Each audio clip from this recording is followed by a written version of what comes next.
Good morning. How are we all doing today? Oh, that's great to hear. Broadcasting to you live from the Orion Spiral Arm of the Milky Way Galaxy, the solar system, planet Earth, North America, the United States of America, somewhere outside of a WNBA All-Star game.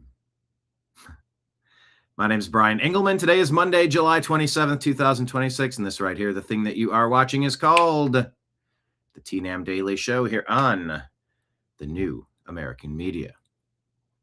The broken Senate is pushing back to cancel a recess and pass the Save America Act. Will they accomplish this most basic task? Will Thune be replaced? Hey, if McCarthy can be replaced, why is Thune holding on so long? It doesn't make any sense. Also, have you read Anthony Fauci's emails? Excuse me, his diary entries. Let's go even more personal than an email. Email where he tells you to go ahead and get that, go ahead and hit delete. You don't want anyone seeing what you read. Oh, what you wrote back. Just hit delete. No, we're talking about journal entries. His personal writings. Obsessed with fame. Appears as though lying to the American people is perhaps the kindest way you could explain what Fauci's been up to. Will Fauci face accountability? Or are him and Trump tied together at the hip? And Trump's Justice Department is just going to let him get away with murder. Literally get away with murder. I don't say that flippantly. I say it legitimately. All these stories and more on today's program. So do me a favor. Would you kindly hit the thumbs up button? Hit the subscribe button. Hit the arrow to share this show with a friend. It'll copy the link and then just paste it. It all matters. Because the news always matters. TNAM, the news always matters. The New American Media. Because the old American media has failed you. So grab your favorite beverage and buckle up buttercups. The TNAM Daily Show starts now.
Your guide to the truth, thenewamericanmedia.com.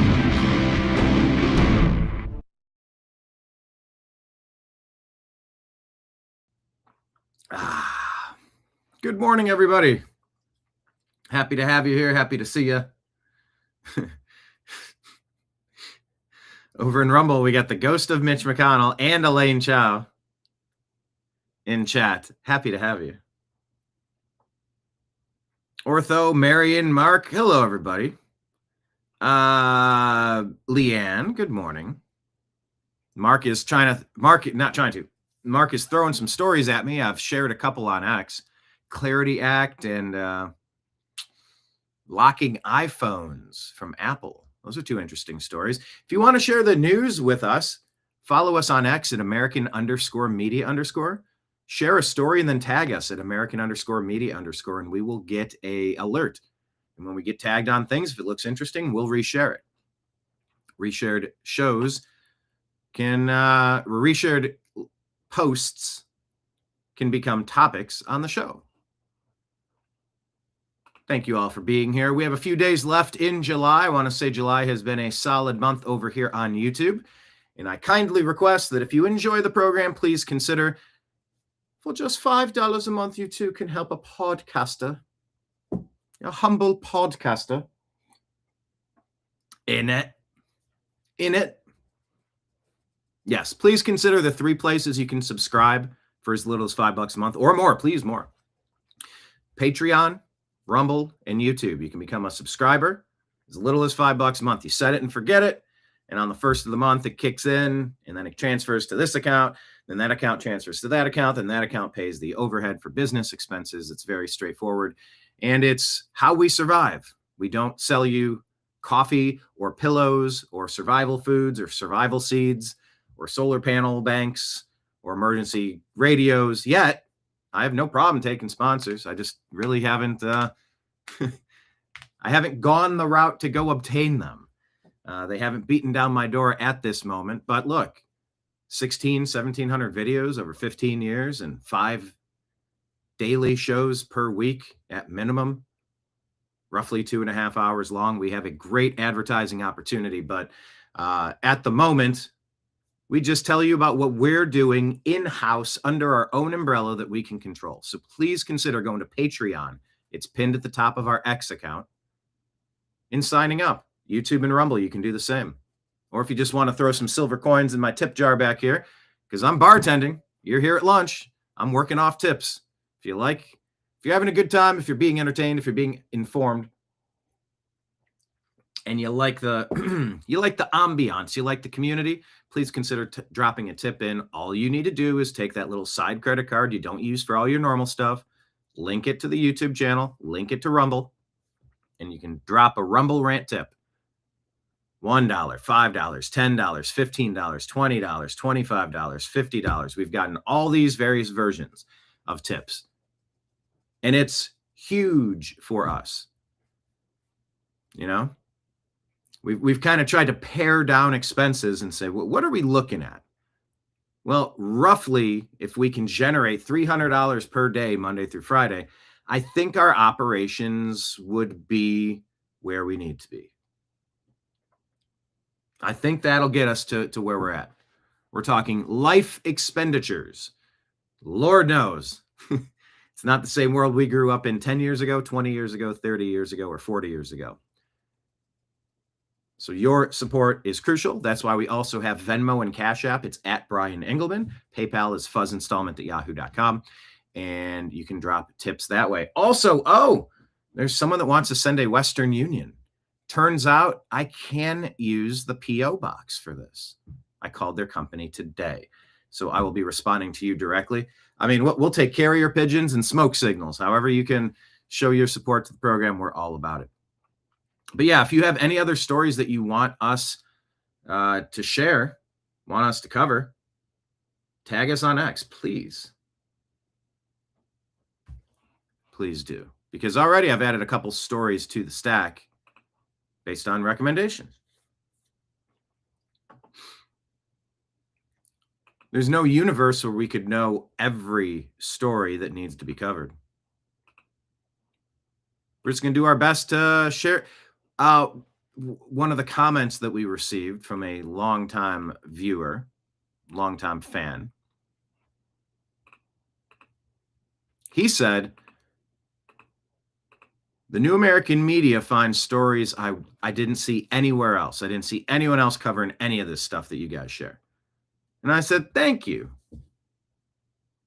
He also elaborated, and this is a very good thing. It's a scatter shot. It's not just all one type of content. There's a lot of stuff going on. We think about different stories, different important stories from different angles.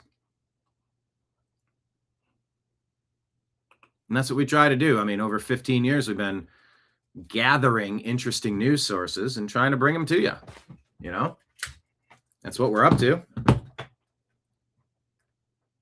How was your weekend? Tell me in chat.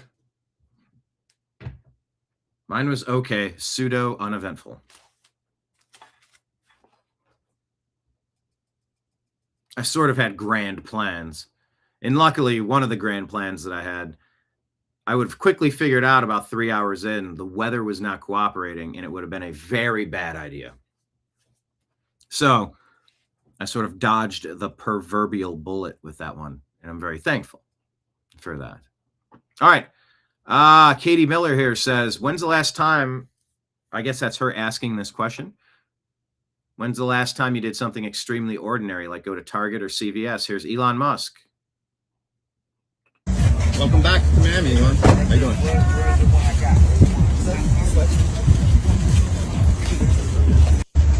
Welcome back. Is this his actual quote? I thought this was going to be a clip of him saying this. Let me just run this through Grok real quick.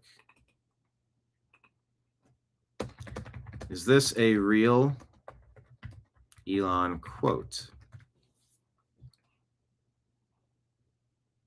The video showed him getting out of a secure vehicle with security staff. I was hoping this was going to be his words. I don't like trusting things that I can't look at and view, listen to. So as we share these things, it's important to know that. So I like to run them through Grok. I posted the Instagram link and I said, is this a real Elon quote?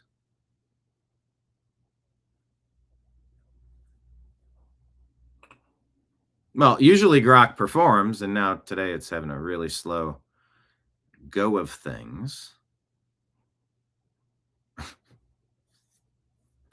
It appears to be based on a real statement from Elon, or a close paraphrase.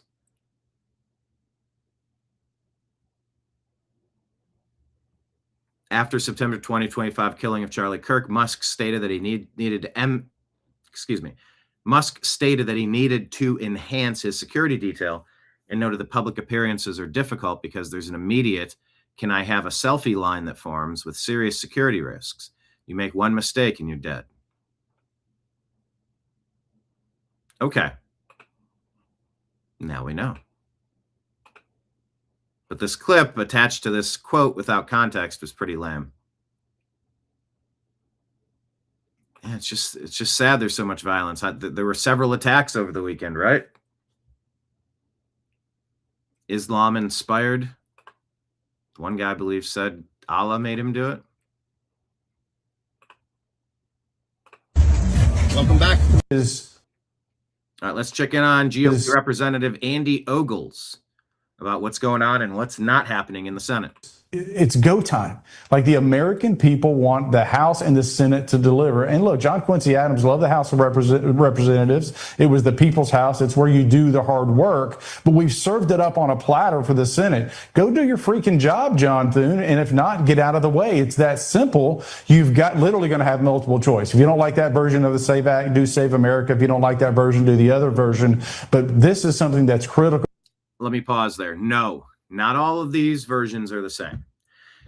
You want the Save America Act that will require proof of citizenship prior to voting. There's a version floating around that says states can opt in or they can opt out. And if you opt out, then you won't get funding for something. The United States is not for sale. Bare minimum, prove that you are eligible to vote at the voting site. And mail-in ballots are only for extreme disability, clearly defined vacation, of course, military. By the way, military ballots should not be out until the week of. Military ballots should be counted a week prior, completed. And if something changes within that week, so be it. This whole, well, we're waiting on the military ballots. You're waiting on the military ballots. Give them ample opportunity and say, will you please finish all of these as soon as possible? Aim for 95+% the week of. So all that can be tallied. And you'll know the small number that would be in flux. Just every election cycle. Oh, we're waiting on military, but we're waiting. Why wasn't the deadline a week ago? Well, we're still waiting to count mail-in. Mail-in? Why wasn't the deadline to receive and count every one of these a week prior to the election? You can't have things coming in after the bell has rung. The doors are locked. You can't have people coming and going. Doors lock when the bell rings. It's very basic.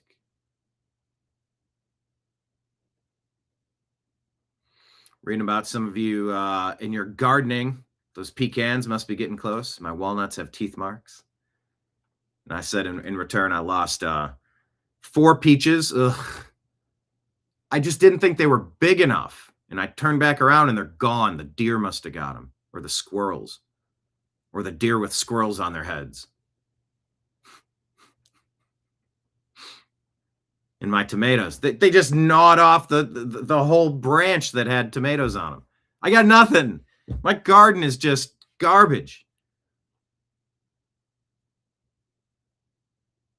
Ugh. I'm a bad gardener. I mean, I'm good for the local community. But geez, I am not harvesting much at all. Those potatoes are going to be my saving grace if those come out okay. Otherwise, I'm in trouble. Anyway, but there's various versions of the Save America Act. You want the one that mandates all 50 states, every United States territory that can cast a vote, must verify eligibility at the polling place, period. And look, a CNN poll. So not the most conservative network out there says over 80% of Americans want the Save America Act. No more excuses. Go to work. Stay this weekend. No breaks. Pass the Save America Act. I'm going to finish my comment here that we only need the version that demands voter ID at ballot location to prove eligibility. Some versions would let fraud states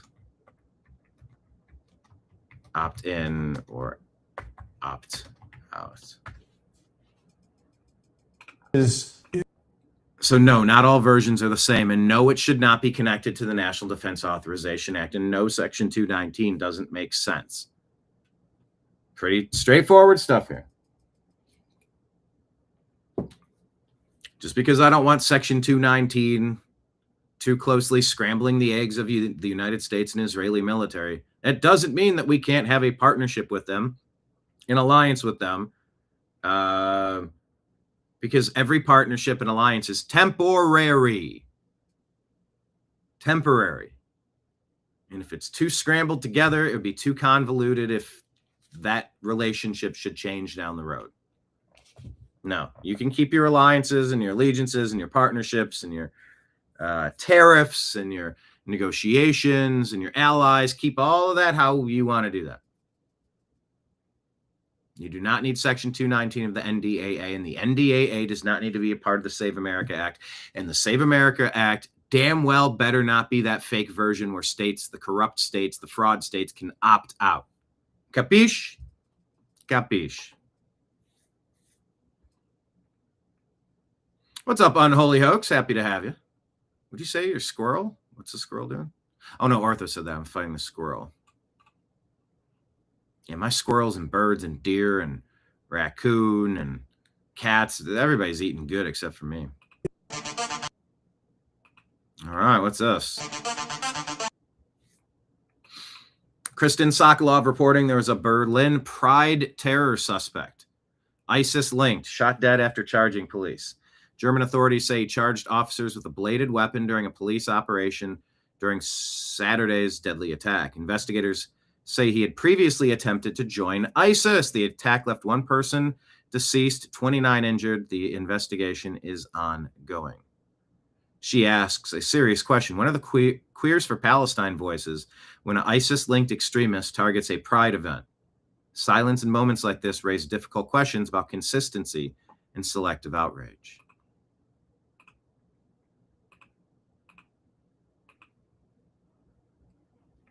Garbaggio's Finally Forum says, shared this Polymarket post Justin, Georgia police supervisor, has been arrested for allegedly using flock cameras to track her boyfriend's vehicle more than 30 times. But if you're not doing anything wrong, you have nothing to worry about, says every tyrant, until they change the things that you need to be worried about. Never thought health freedom would be something you need to worry about, or the ability to publicly discuss and speak and question current events. Social media changed all that, and they destroyed platforms like mine, which is why when I ask you to support us on Patreon or YouTube or Rumble as a subscriber, or drop direct tip links, all scrolling at the bottom of the screen, directly in, it's because if one or more of these sources dry up, still have to keep the lights on in the bar. Got to pay the kitchen staff if you want to come in and have lunch each day. But yeah, if you're not doing anything wrong, you have nothing to worry about. If you're not saying anything wrong, you have nothing to worry about. You remember Shiloh Marks? You can dislike what she allegedly said. And you can also dislike that the catchphrase disorderly conduct isn't really a thing. It just, well, you didn't break a rule or anything. You didn't violate the law, but we got to get you for something. So how about you got to work 5 months equivalent for free in community service and pay us $1,000 and get dragged through the court system where the penalty is, where the punishment is what is it? The punishment is the process. There we go. Leanne agrees, but like I say, everyone in comment, what part do you agree about? I don't recall what that's attached to or what I was saying. But yeah, if you have nothing to worry about, you have nothing to fear, says every tyrant ever. And it's, remember this key point too. It's not about flock. Flock is a brand. Defrock, deflock, deplane, deplane, deplane.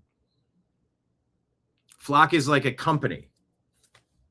Flock is not the type of thing.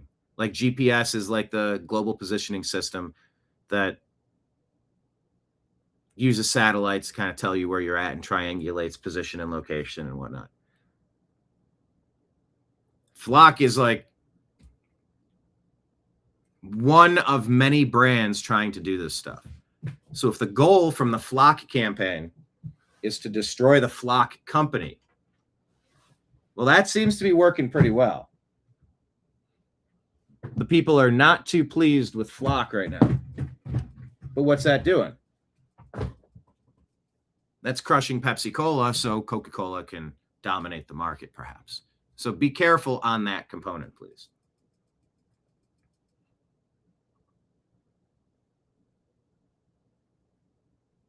What's this? Complete sentence. Hello, Brian. Do you happen to have an account with Home Depot, good sir? I do.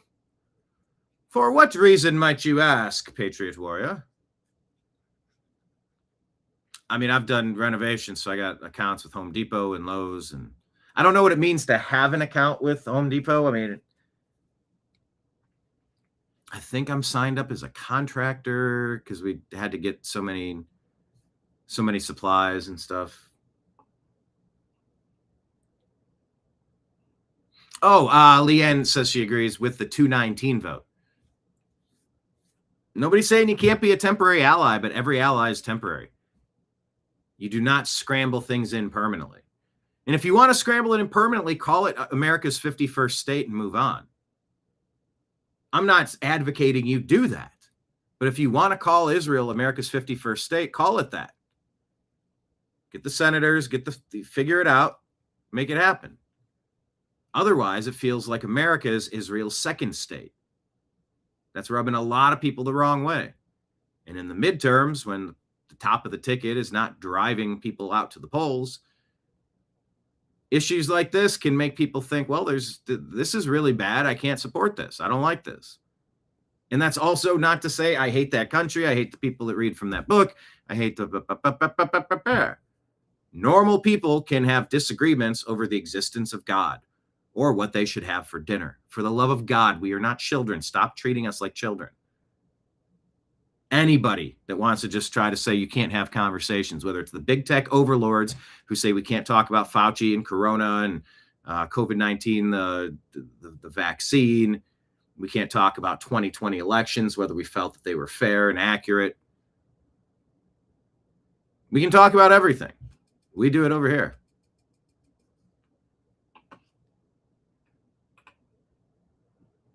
Anyway. Georgia police supervisor arrested. Flock cameras tracking your boyfriend's vehicle more than 30 times. I mean, are you not allowed to look on Zillow if you're a real estate agent? It's just, it's, I don't know. I don't like it. I don't like where this is headed.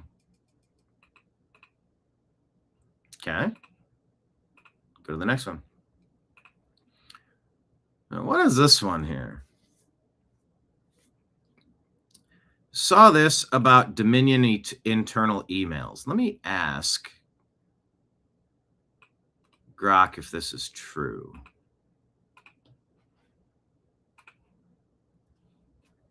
Is this true? Because it's from a conspiracy account. So the only thing you can do on a conspiracy account is treat it as a recreational conspiracy theory. It's definitely worth double, triple checking. So this would be a first check. Claims about Dominion voting systems and emails, and it's like you never know if images could be doctored or misrepresented. So let's give it a shot. No, the claim is not true in the sense that these emails prove or indicate election fraud, vote switching, or that we are in real trouble regarding the integrity of 2020 presidential election results. The described emails or similar internal Dominion correspondence appear to relate to routine pre-election testing, configuration, and performance concerns with tabulators common in election administration, rather than evidence of misconduct affecting actual ballots or outcomes. Okay. So once again, we're not making, let's say per Grok. And we'll post it. So if you see claims,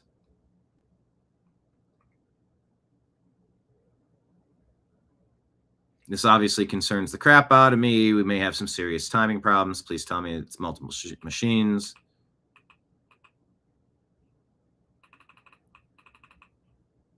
They're not linking it the way that I saw. Okay, so we'll just move on.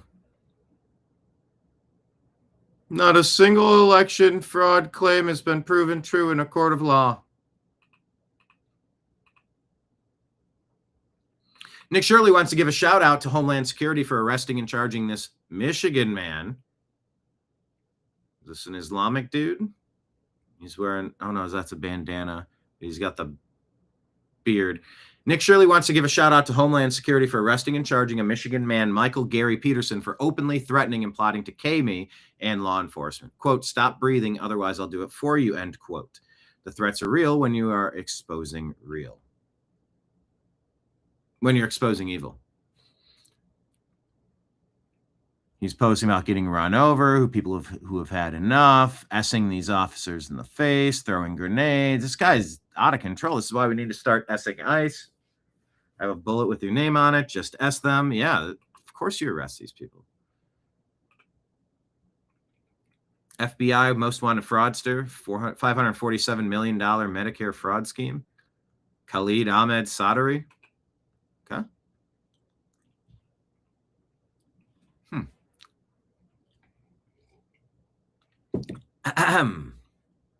FBI most wanted fraud suspect arrested in Jamaica over alleged $32 million COVID-19 relief scheme. Wow, gross. Jonathan Pallison.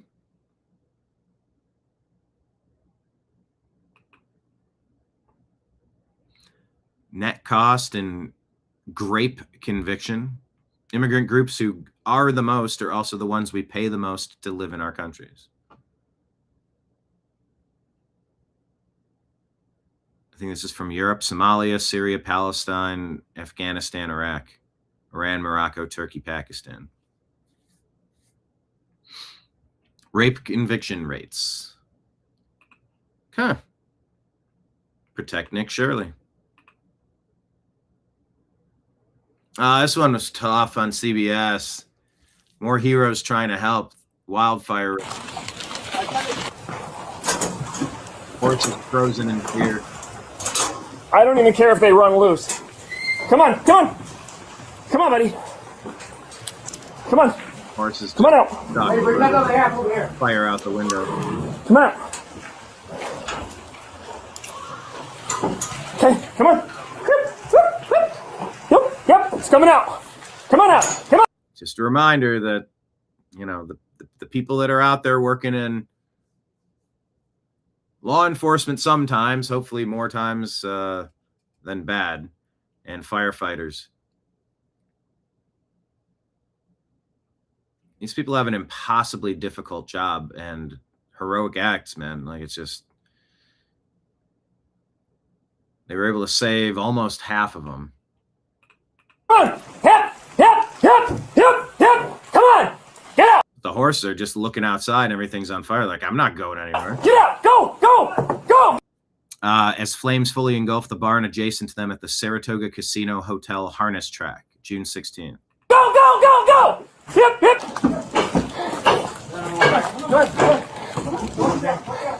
17th there. Here we go. Come on, buddy.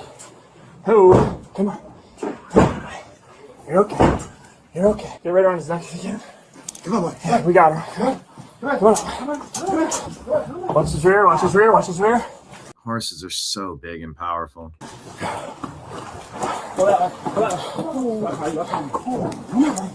And they're having a hard time breathing there. Come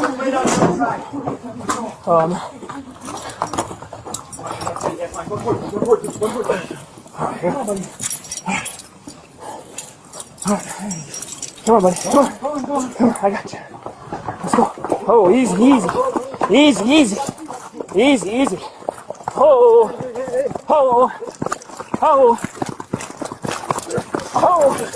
Oh, you're good. I got you. Come on, walk. I got you. Oh, easy. You know, you hear the phrase talking about heroes, and it starts to sound hokey. I'm just so appreciative there's people that run into fires. Really do. TNAM Animal Rescue. Yeah, it's tough. A lot of horses in this did not make it, but they got 10 out. Whew, rough one.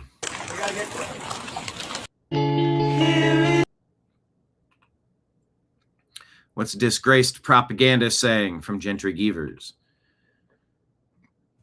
Do people know that Trump's trade representative, Jamieson Greer, has opened up investigations into 60 countries that we accuse of using forced slave labor to make ultra-cheap products impossible to compete with? Basically, the Trump administration is the sole leadership on the global stage currently opposed to current modern slavery and doing anything about it.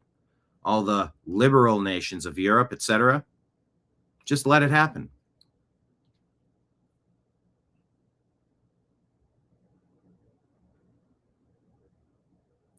Let's dig into that one. And let's amplify that message, shall we? Ooh, good music. Ba-bum, ba-bum, ba. For whom the bell tolls, time marches on. Everybody hit the thumbs up button. And if you're watching on your phone, if it lets you hit the confetti or the hearts or the 100 button, go ahead and give it a tappy tap. Hit the arrow to share the show with a friend. C3 here kind of breaks down what we're looking at in 2026. If you were a normal person who loves America, 1980, you're patriotic. 1990, you're patriotic. 2000, you're patriotic. 2010, you were patriotic. 2020, you were far right. Today, you are far right and racist. Something changed, and it wasn't normal patriotic Americans. The schools have a huge issue. And as much as we need to Save America Act passage, which we do, as much as we need that, we have got to fix our schools because it's churning out broken, ill-informed people. Dina jumping into chat with a salute. I salute you back, Dina.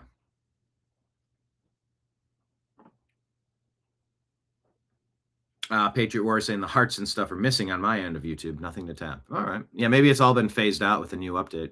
I don't know. It used to be.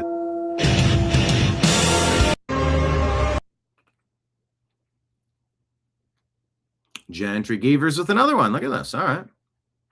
He says, so the Democrat socialists who want to save democracy while abolishing the Senate and executive branch and packing the courts and opening the borders and letting illegals vote and giving them welfare and banning the Electoral College. Huh. Yeah, they released their 100-day plan. These are the things they want to do.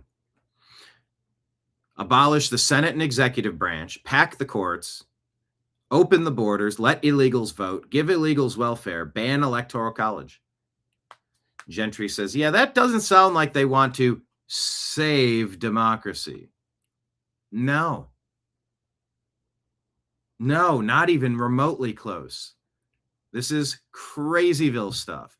You want to go somewhere else and put your utopia in? Have at it. Have at it. Not doing it here. Bill Maher's come out and said that. I think Stephen A. Smith has come out and said that. A lot of successful Democrats are coming out and saying, yeah, I'm not down with this socialism stuff. Stop. Elizabeth Barco-Hona says the day Fauci is proudly describing here in these messages, when he convinced Gavin Newsom to close the schools in California, is the day I became a completely different person. Dear Diary, today I shut down New York City and all California. Tony. And then he claims that he's not the one that made the decisions. That's what Ohio's doing with Amy Acton running for governor. Longtime viewers of the show know that I was born in Ohio, lived a bunch of years there. Amy Acton, Dr. Lockdown. Her supporters are on one of these Facebook groups. I called her out, and they're getting ratioed with hearts to laughing emojis. They try to blame Republican Governor Mike DeWine, which you can blame him for a whole bunch of stuff, but no. This is about Amy Acton, the Democrats. They deserve to be nowhere near the governor position. But yeah, Fauci was up there claiming, no, I didn't shut things down. That was on like DeSantis and DeWine. Yeah, we tricked him with fake data and we lied about it. They did that. We didn't do that. Fauci writes, Dear Diary, today I shut down New York City and all California. Tony. Oh, Dina's asking about how's the air? What is the latest on the wildfires? I haven't heard an update in a couple days. Just you see those stories with horses needing to escape a location in California, and you just, I don't know, man. Fires are legit. Have a plan. Think it through. Jack Posobiec says the Pulse nightclub gunman's father. He says that dude, the Pulse nightclub gunman's father was an FBI informant for more than a decade before the 2016 mass shooting. They knew the son was a threat, but did nothing. The FBI director never looked into it. Who was that FBI director who didn't look into that? James Comey. Oh. Well, Do you think that you should Do you think that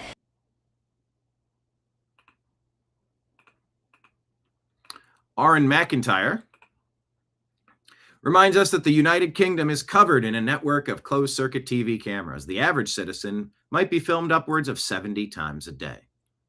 Those cameras weren't need to practice my reading. Those cameras weren't used to stop the R gangs. You know, the Pakistani grooming gangs that targeted the white British girls to brutalize and victimize them, specifically in a coordinated manner, premeditated. Those cameras weren't used to stop the R gangs, but they were used to track down citizens who protested the R gangs. Why would flock cameras be different?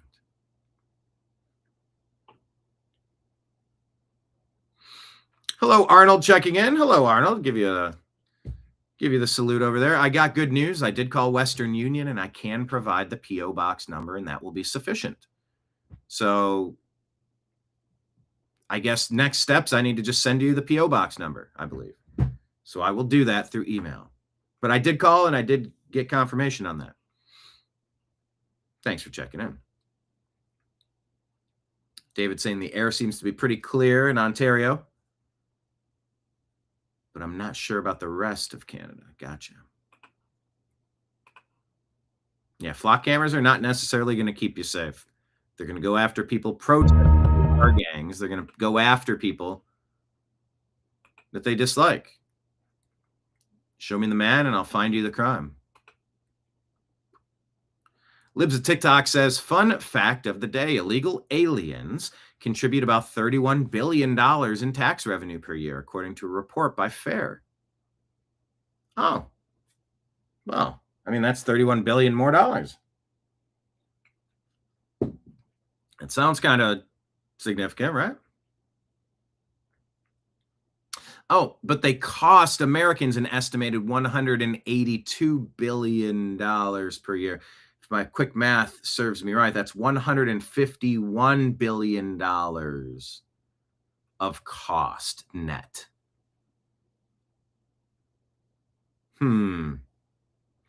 Never let a Democrat claim that illegals aren't a drain on the economy.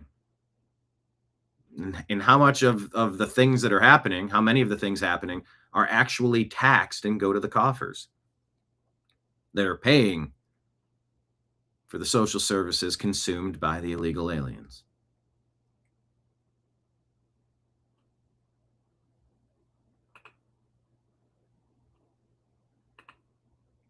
Oh, okay. I could click this over. Federation for American Immigration Reform. All right.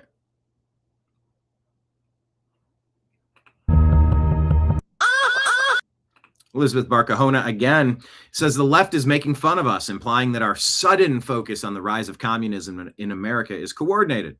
As evidence, they cite the disappearance of transgender-related issues from our discourse. But gender theory is also Marxist. We've been saying this for years. And years and years.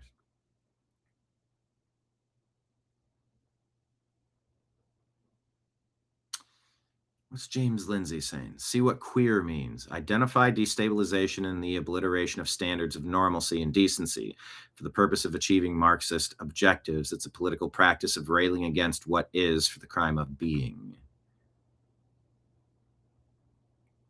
What happens when doctors can't tell the truth?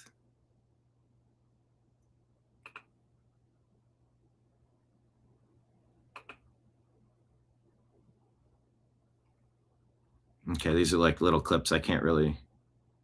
Critical race theory being taught. Yep.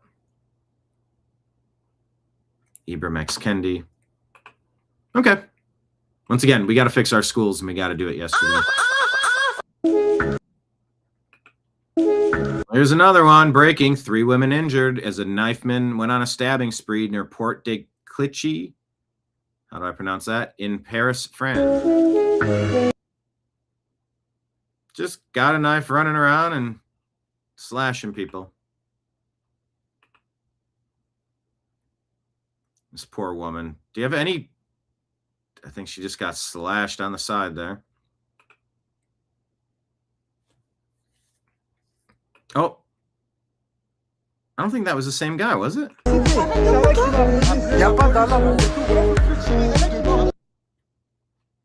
I think I have this without. I think he says Allah told him to do it. I'll play this in another place. I wish I could take the music out and just listen to what's happening here. Maybe it is the same guy. All you can see is hair. I thought it was a black dude. Maybe it is. Okay. Maybe that is the same guy. Light skin and really dark poodle hair. Okay.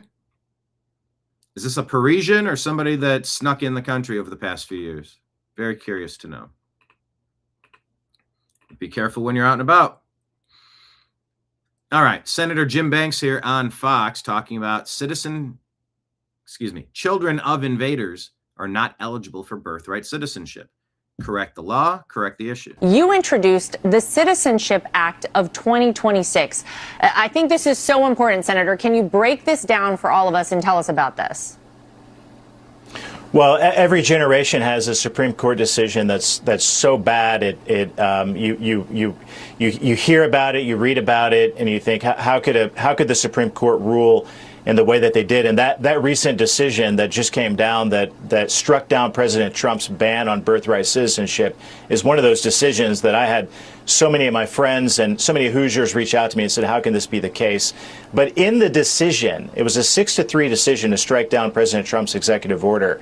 Justice Kavanaugh said in his concurrent decision that what all of the Supreme Court justices that were, even the ones that were on the wrong side of this, all 9 of them agreed that the children of invaders are not eligible for birthright citizenship. And by the way, the Supreme Court doesn't get to determine who an invader is. The Congress and the president determine that. So my bill is simple. It says that there is an invasion of illegals in our country. That's a fact. And that those invaders, their babies cannot become anchor babies. They do not warrant birthright citizenship. And Justice Kavanaugh told us, even though he was on the wrong side of the decision, that is the case. That would pass constitutional muster. We don't need a constitutional amendment to declare this. We need Congress to step up and act and say that the babies of invaders, in this case illegals in our country, are not eligible for birthright citizenship. My bill does that. I introduced it on Monday. I'm building strong support. There are House members who are introducing similar bills in the House. This week I gathered several co-sponsors, and I imagine that as more Americans become aware of this bad Supreme Court decision, they're going to demand that Congress step up and do something to act on it. I mean, it's just common sense. I think you're right. Once people learn more about this and what's actually been going on, they're pretty outraged, especially when you see the billboards popping up at the southern border, Senator. This week, you introduced... Yeah, we just don't actually have control of Congress. It's being blocked mainly by John Thune, a guy who's supposed to be leading the Republican Party. Instead, it feels like he's just working for the other team, doesn't it? Which is why the midterms are super important. It's hard to tell. You see some reports that Democrats are out registering Republicans. You see other reports that Democrats are being taken off of voter rolls. Maybe the truth is somewhere in between.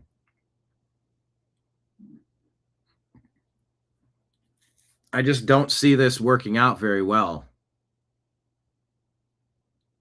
for America if we aren't able to secure the elections.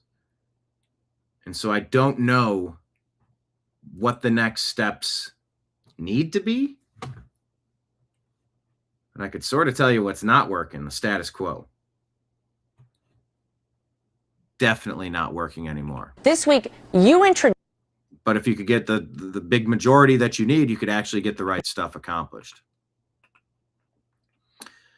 James O'Keefe put this out saying, just in, Pentagon Director Brandon Newsom has been terminated by the Department of the Navy after meeting with me in disguise, filming him saying he's going to, quote, undo whatever's been done by the Trump administration.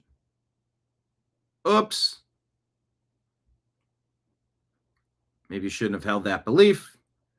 Maybe you shouldn't have shared that information publicly. Maybe, Now, Acting Secretary of the Navy says the Department of the Navy takes the conduct shown in this video extremely seriously. Such statements and apparent intent to leverage a position to undermine the policies and the direction set by our elected officials is no bueno. I can undo what's been done by the Trump admin. I mean, you could be a news reporter.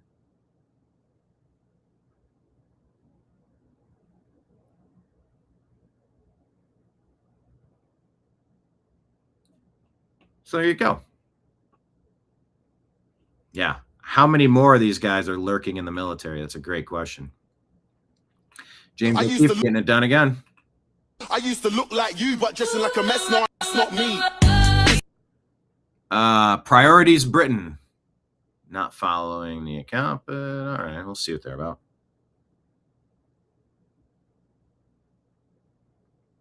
Just a reminder, the far right don't drive cars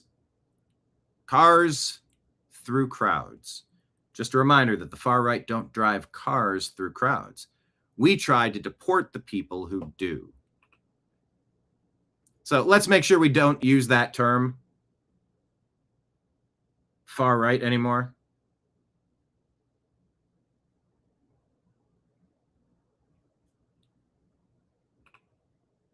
I'm ready to retire that. I've been calling that out for years. Don't say far right. There's no such thing. And really, the left is the far left. Just call them the left. Call them the far left. They try to slur and slander every normal person with normal beliefs as some sort of extremist. No.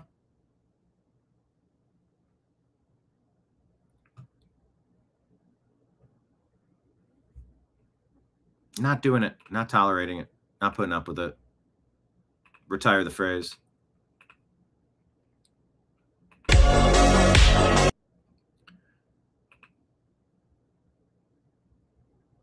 This Mail account, M-A-L-E,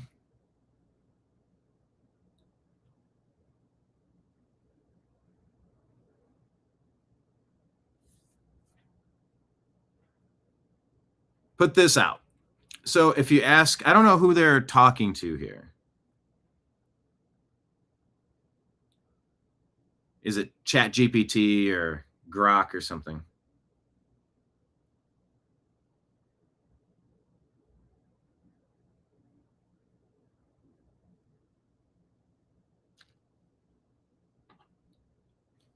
Question. My husband plays video games for 4 hours every night. Is that healthy?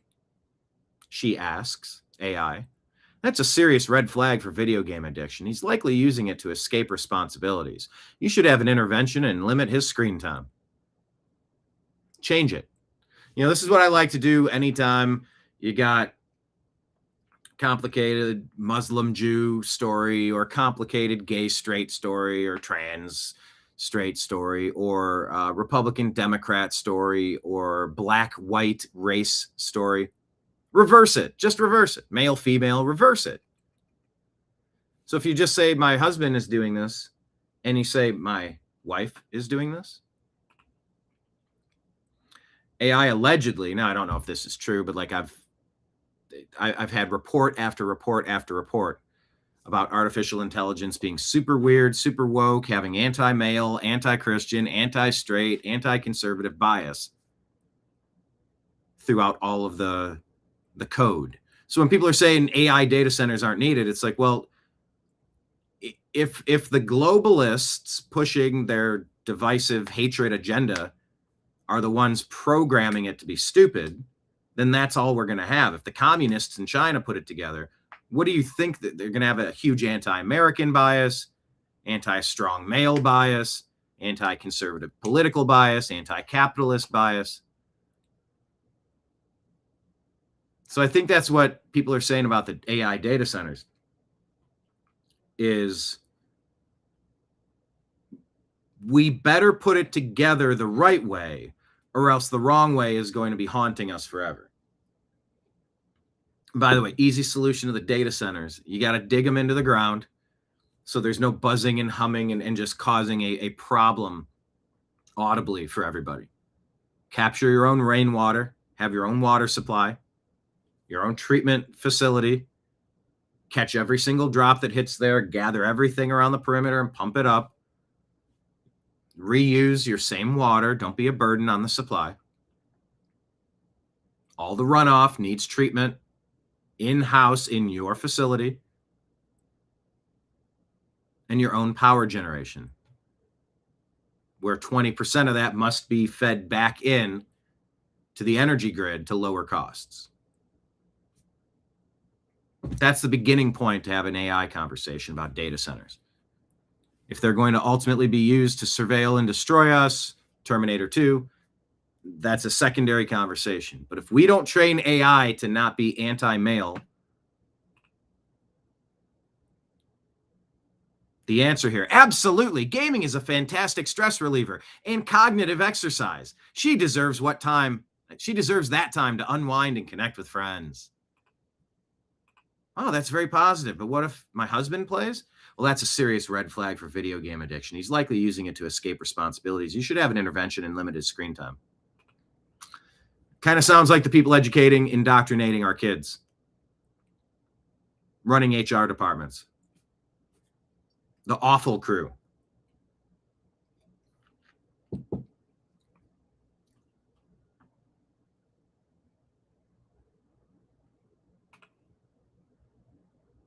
So look for inherent bias. Whether this is exactly correct or not, or just an illustration, I've heard that story a bunch of times. Man, Elizabeth Barkohan has been on here 3 different times this program. It's a new record for her. The last time California Republicans held the governor's office in a supermajority in both chambers of the legislature was more than 130 years ago. Though we enjoyed Republican dominance in California for the next 100 years, we had a functioning two-party state with competitive elections, which naturally results in checks and balances on the government and compromise in policymaking.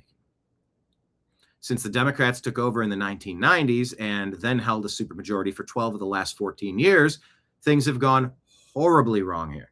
No checks, no balance. Both the problem and the solution are staring us right in the face.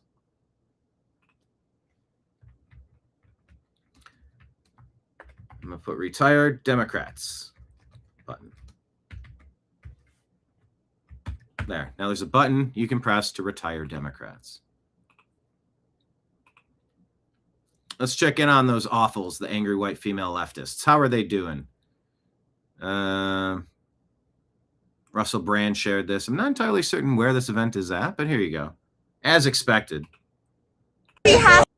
He's wearing a Freedom shirt, a Charlie Kirk shirt, and he goes and gets some food here and getting harassed by the angry white female leftists. To say thank you because she is serving everyone. So Charlie Kirk. Oh my God! Thank God he's dead. Bye. Oh my God! Thank God he's dead is what she said. She might not be right in the head. Hey. Wow. What country do you think this came from? Mexico. Thank you so much. She's in a free country being able to serve it. Yes. If you hated her so much, go sit her. I hate you. I hate you. But I thought you're supposed to be so loving and kind. You're. Oh no, I'm not tolerant. I'm just as tolerant as you are, bitch. Apparently not. Wow. You're so nice. No, I'm not. I'm a bitch. I'm a bitch. Wow. You need Jesus. Yeah, Jesus ate my puppets now. You need Jesus. You, one day, Yes, baby, work it. You look so good, my love. You look amazing. you'll, Much better than the maggots over here. You're looking so one day you'll good. get Why is your Jesus. man all up on me? She fluffs her hair and leans her boobs toward this guy and says, "Why is your man all up on me?" When you hear the phrase Trump derangement syndrome, these are deranged people doing deranged things. No, that's truly. So embarrassing. Why is he in the Mexican bakery is what I want to know. The man who hates he Thank you so yes, much. She has Thank to say you. thank you because she is serving everyone. So Yeah. Charlie Kirk. Oh my God! Thank God he's dead. Bye. The one lady goes, "Charlie Kirk. Oh my God, thank God he's dead." Bye. Wow. Make her famous. Who is this lady? This is how a lot of them feel about you.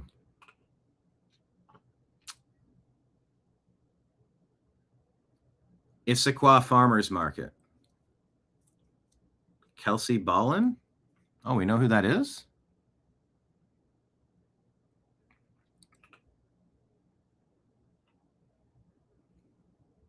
Yeah, I pity anyone holding that much unhappiness in their heart. The ladies are already facing consequences. Kelsey Ballin and Faith Ballin, hope you get full accountability. That's peacefully and patriotically, of course. No, the right or the normal people. I mean, how many out there consider yourselves to be on the right? I don't consider myself to be on the right. I consider myself to be right.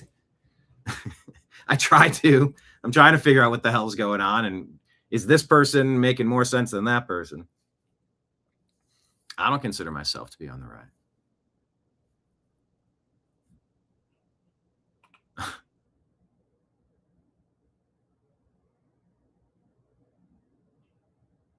But normal people don't encourage violence and vigilante stuff.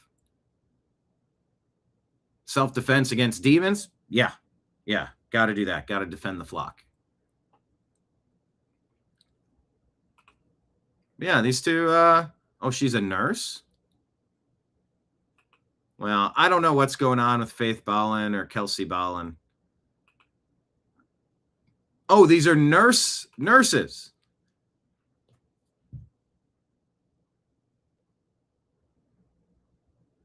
Who are mocking and advocating and cheering on political assassination, who are going to be making life or death decisions for you and your family. Your little family of maggots is what they were called for wearing a Make America Great Again shirt. Yeah, maggot. You're a maggot. Oh. Okay, then. Should people like this agree or disagree? If these two people are the two sisters being referenced in the chat, which seems to be accurate, but I don't know. If they're in the nursing program, do you agree or disagree that they should be kicked out of the nursing program immediately? Agree or disagree question, type it in chat. If these two condoning, there we go. If these two who are condoning and mocking Charlie Kirk's death and cheering on the political assassination of someone they disagree with, calling someone they disagree with a maggot, they should be instantly removed from the medical profession. Agree or disagree? Tell me in chat.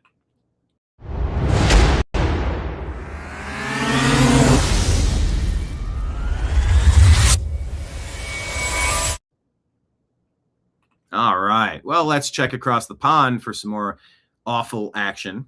That's angry white female leftist. Except, yeah.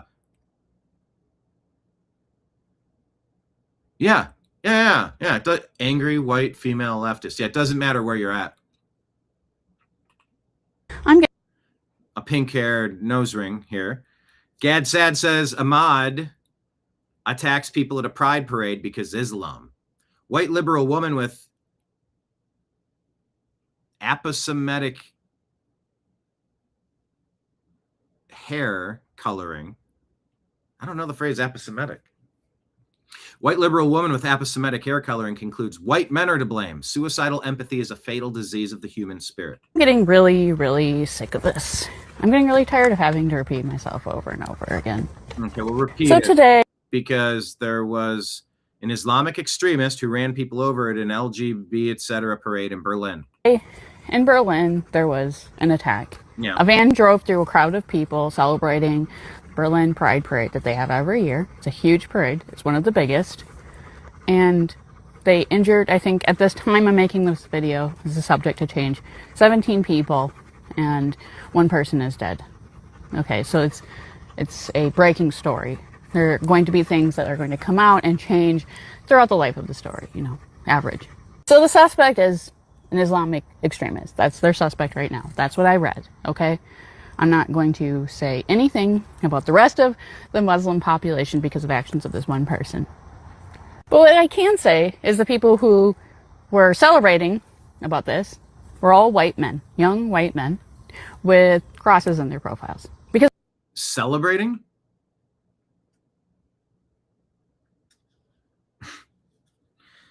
Yeah, we have sort of entered a sick society where it's like when something bad happens, you got to check. Well, was that one of my people? Huh? If there's a misguided person with a cross around their neck that wants to mow people down in their car, they're not a Christian. We don't claim them. If Jeffrey Dahmer does some messed up stuff, white people don't claim him. We don't want him. That's not representative. It's an aberration. I guess that's maybe the point she's trying to say, is that just because one person does something evil, it doesn't make Islam violent.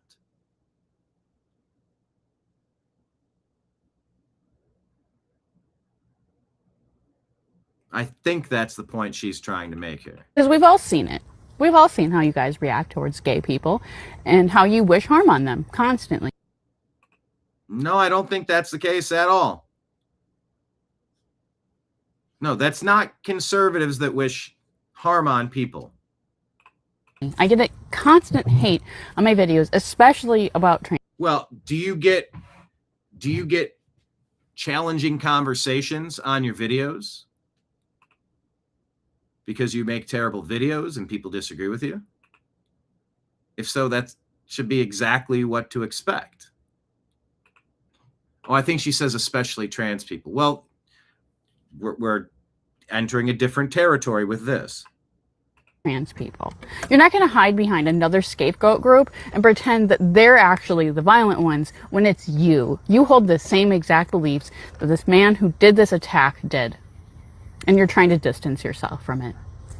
And you know why you're trying to do that? It's because you're ashamed. And you should be. I'm getting really, really sick of this. I'm getting really tired of having to repeat myself over and over again. So today... Okay.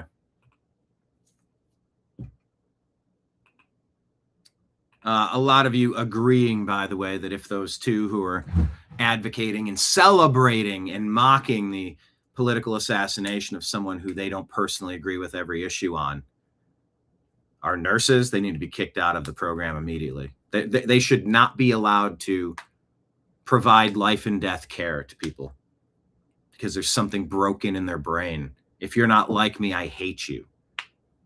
And I will celebrate your death. Yeah, that is a lawsuit coming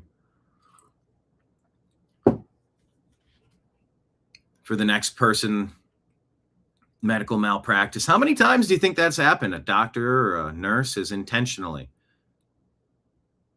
taken somebody out. Oh, I bet you it happens a lot.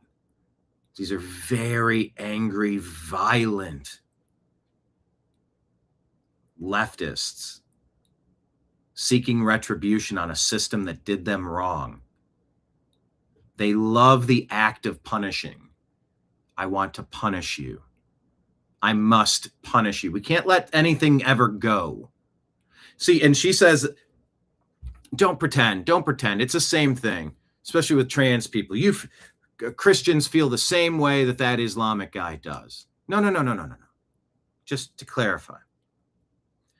The Islamic supremacist like that just mowed innocent people down, or people at an event where he disagreed with, he said, well, you're disagreeing with my religion, therefore I will erase you. Oh. If Christians discuss the transgender issue of gender dysphoria, recognized widely in the diagnostic and statistical manuals, then who knows, maybe the later versions have updated in a way that'll try to whitewash the fact away. If you are one thing and you think you're something else, there's gender dysphoria. You have, there's a body image dysphoria with bulimics as well. That you could be rail thin looking like a skeleton and look in the mirror and think that you're fat. You're not. And there's not a hatred for someone who has this condition. There's a love and there's a hope for help. And there's a call for help. There's a prayer for help. That God can speak to the hearts of people who are lost, who are confused, who are harming themselves.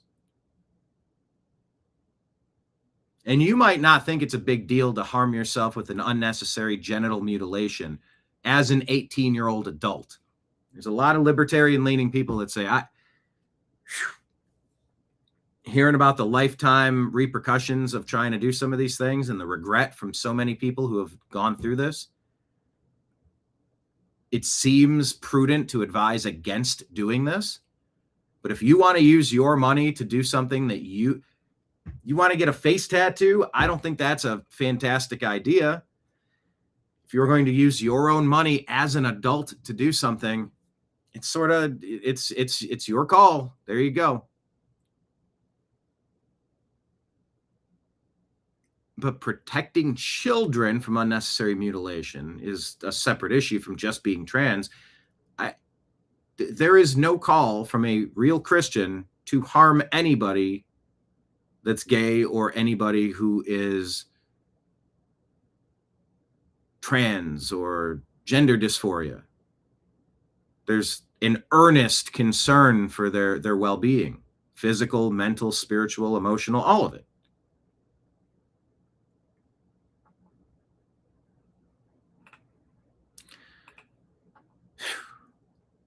Pink Lady defends Islamic supremacist attack. And where's the queers for Palestine, or what was it? It's like people, they hate you and will hunt you.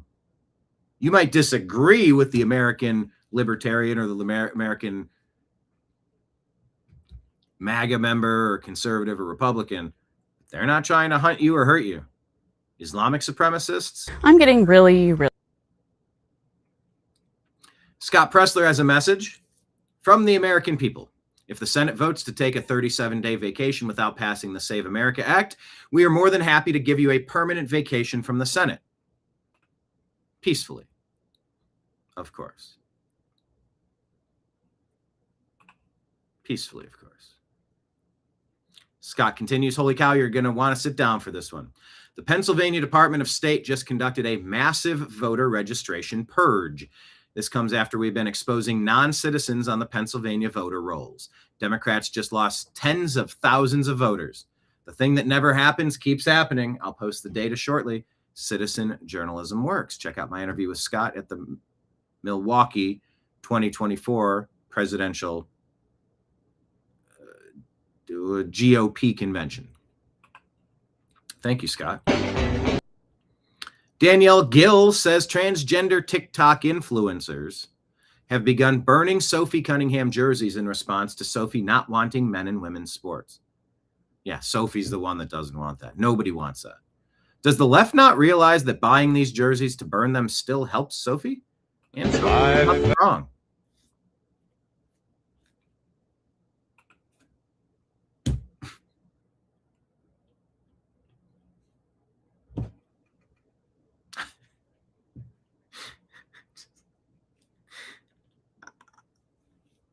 I just, you grow up with cartoons and maybe the vision of intergalactic travel and teleportation and all these advances.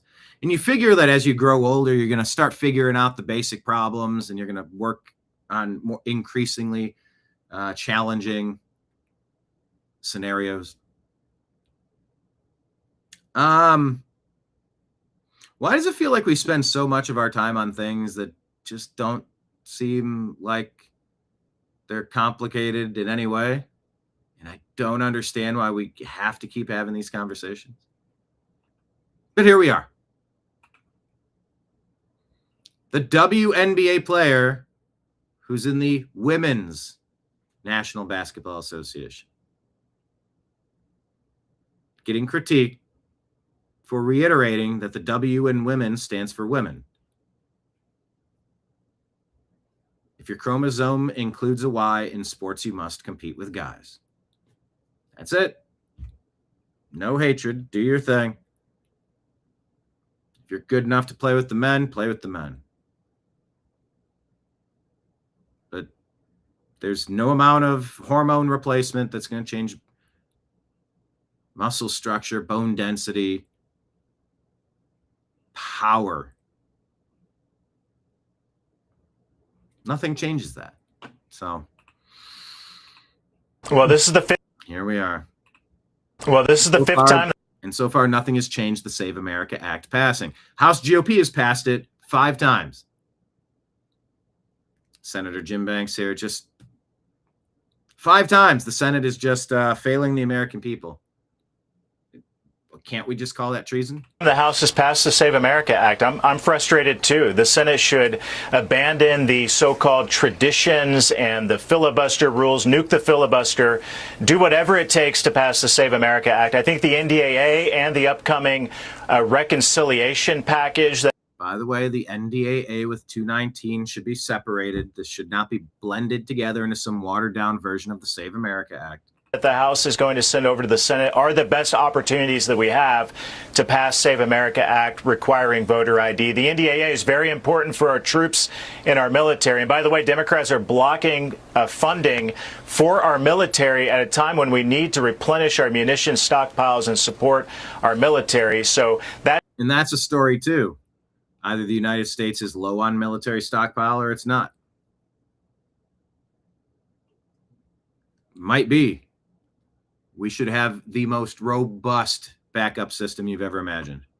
That's the perfect bill to put the Save America Act in. The Democrats are all against it. They don't want to support our military, and the Democrats don't want voter ID. So let's put every Republican on the record in support of it and pass it and save this country and head into the midterms with the best hand that we have to keep the majorities in the House and the Senate. I fear what will happen if we don't pass the Save America Act on Election Day. This is sort of like our last off-ramp, and I am just so disgusted by the fact that we haven't gotten anything done since Trump took office on this. We've wasted a year and a half. It's unconscionable. In the midterm elections. Well, this is the fifth. Also, in the world of sports, the wife of Chiefs offensive coordinator Eric Bieniemy, Mia Bieniemy, was shot Sunday night at the couple's home in Virginia, hospitalized with serious injuries, and their youngest son, Elijah Bieniemy, has been charged with 3 felonies: use of a firearm in the commission of a felony, malicious wounding, and discharging a firearm within a building. Facing 10 years, minimum 33 max if convicted. But is there no attempted murder? I don't understand the story. Chiefs are aware. We're looking for more. Mia, 57 years old, is in stable condition.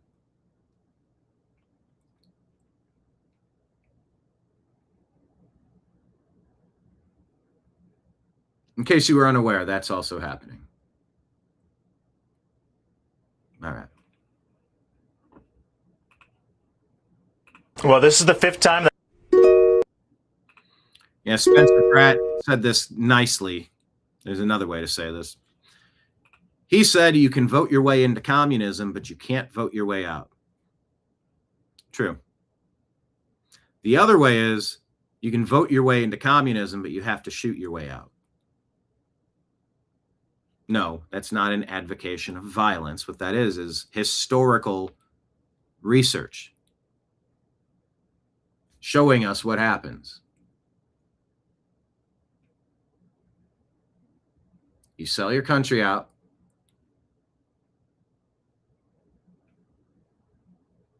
And all the greedy, lazy, selfish people who want communism think they're going to be in the ruling class. They're not. Here, pro tip: you're not going to enter the elite group if you push for socialism or communism. You're called useful idiots by the people promoting this stuff. They think you're dumb enough to think you're going to get a benefit. And maybe you're promised a whole bunch of benefits. Doesn't make it true. That is not how it shakes out, and it leads to revolutions, really difficult, painful, violent revolutions. Yeah, you can vote your way into communism, but you cannot vote your way out. Things fell out of order. Here's kind of what I was talking about with the surveillance cameras. They're not just flock. There's all sorts of them. This guy here says, I'm fine with mass surveillance because I'm not doing anything wrong. Lady says, yeah, until someone changes the definition of what's wrong. What do you think the COVID lockdowns would have been like? Getting tickets anytime you take your car out of the driveway? You want to be locked down? You're not allowed to freely travel anymore? your most basic human freedoms are destroyed, I don't want it. I don't want it. That's so true. I'm thankful I was allowed to have a childhood. Underrated comment. Exactly. When Anthony Fauci and his team killed my little brother a couple years ago during COVID by restricting monoclonal antibodies, hydroxychloroquine, ivermectin, the Merrick protocol, and forcing remdesivir that some nurses colloquially like to call remdesivir, and the ventilators. And when I was up there talking, saying a few words at my brother's abbreviated wake, couldn't have people in there, everyone wearing masks and such. They're like the end of peak COVID. I said something that someone came up to me and said, that part like resonated with me. That hit me. And I just kind of talked about a time growing up, going into the backyard, and you'd have your grub for the day. So you'd have like your regular fridge with all your fruits and vegetables and lunch meat and bread and mayo and mustard and whatever, pickles. And either your mom would do it for you or you'd do it, or a combination of both. And you'd make yourself like a little play pack. This is how I grew up. Very busy street, but in the backyard, we had a bit of a yard. We could play baseball and football back there, and put in a hoop out front to play basketball. But we would get some Tupperware and we'd fill it with grub, because we played war out in the woods, and we'd ride our bikes out in the woods, and we'd build things out in the woods, and we'd plant things out in the woods and played in the woods, climbing trees and playing war. When we get hungry, we'd come in for a lunch break, and we'd go to the old fridge in the garage, pop open that Tupperware and have some grub, and just being outside and playing. Now, if you're outside, you're getting tracked and stalked by an ex. If you try to go outside during COVID, you're what? They're going to take your license away. They're going to rescind your registration. They're going to send you a ticket for violating somebody's unlawful command to lock down and shelter in place. This is not good where we're headed with all of these flock things.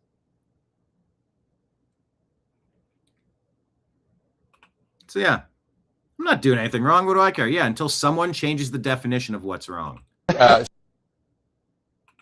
Cheryl. Well, right now the Democrats are trying to change the definition of what their party's all about.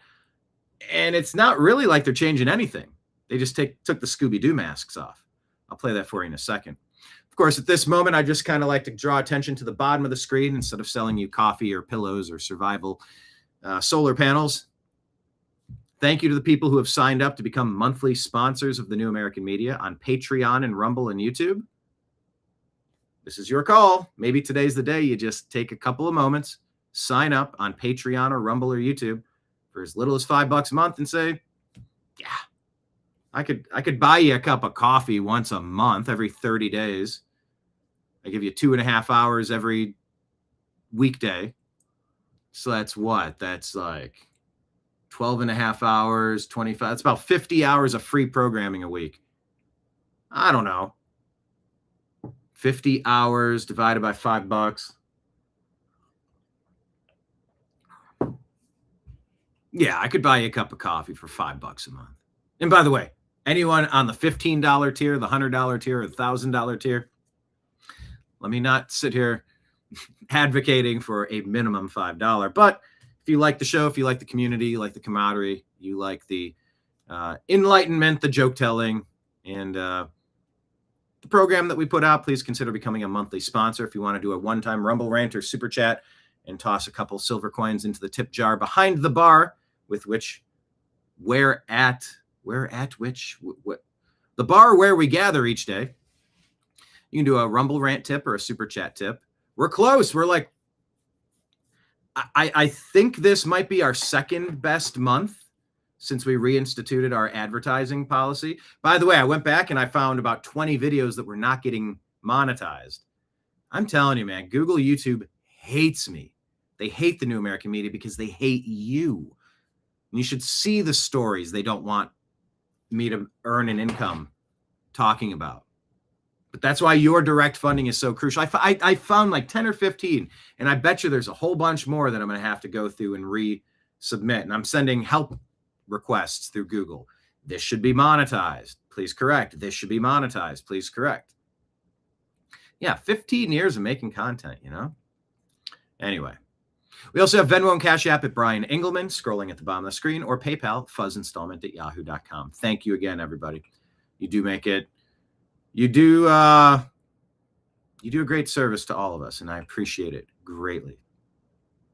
Unlike CNN, but here's CNN's Jake Tapper, kind of making sense here. Broken clock is correct twice a day. Talking about the Democrats, the strategy for the midterms. It's a very bad one.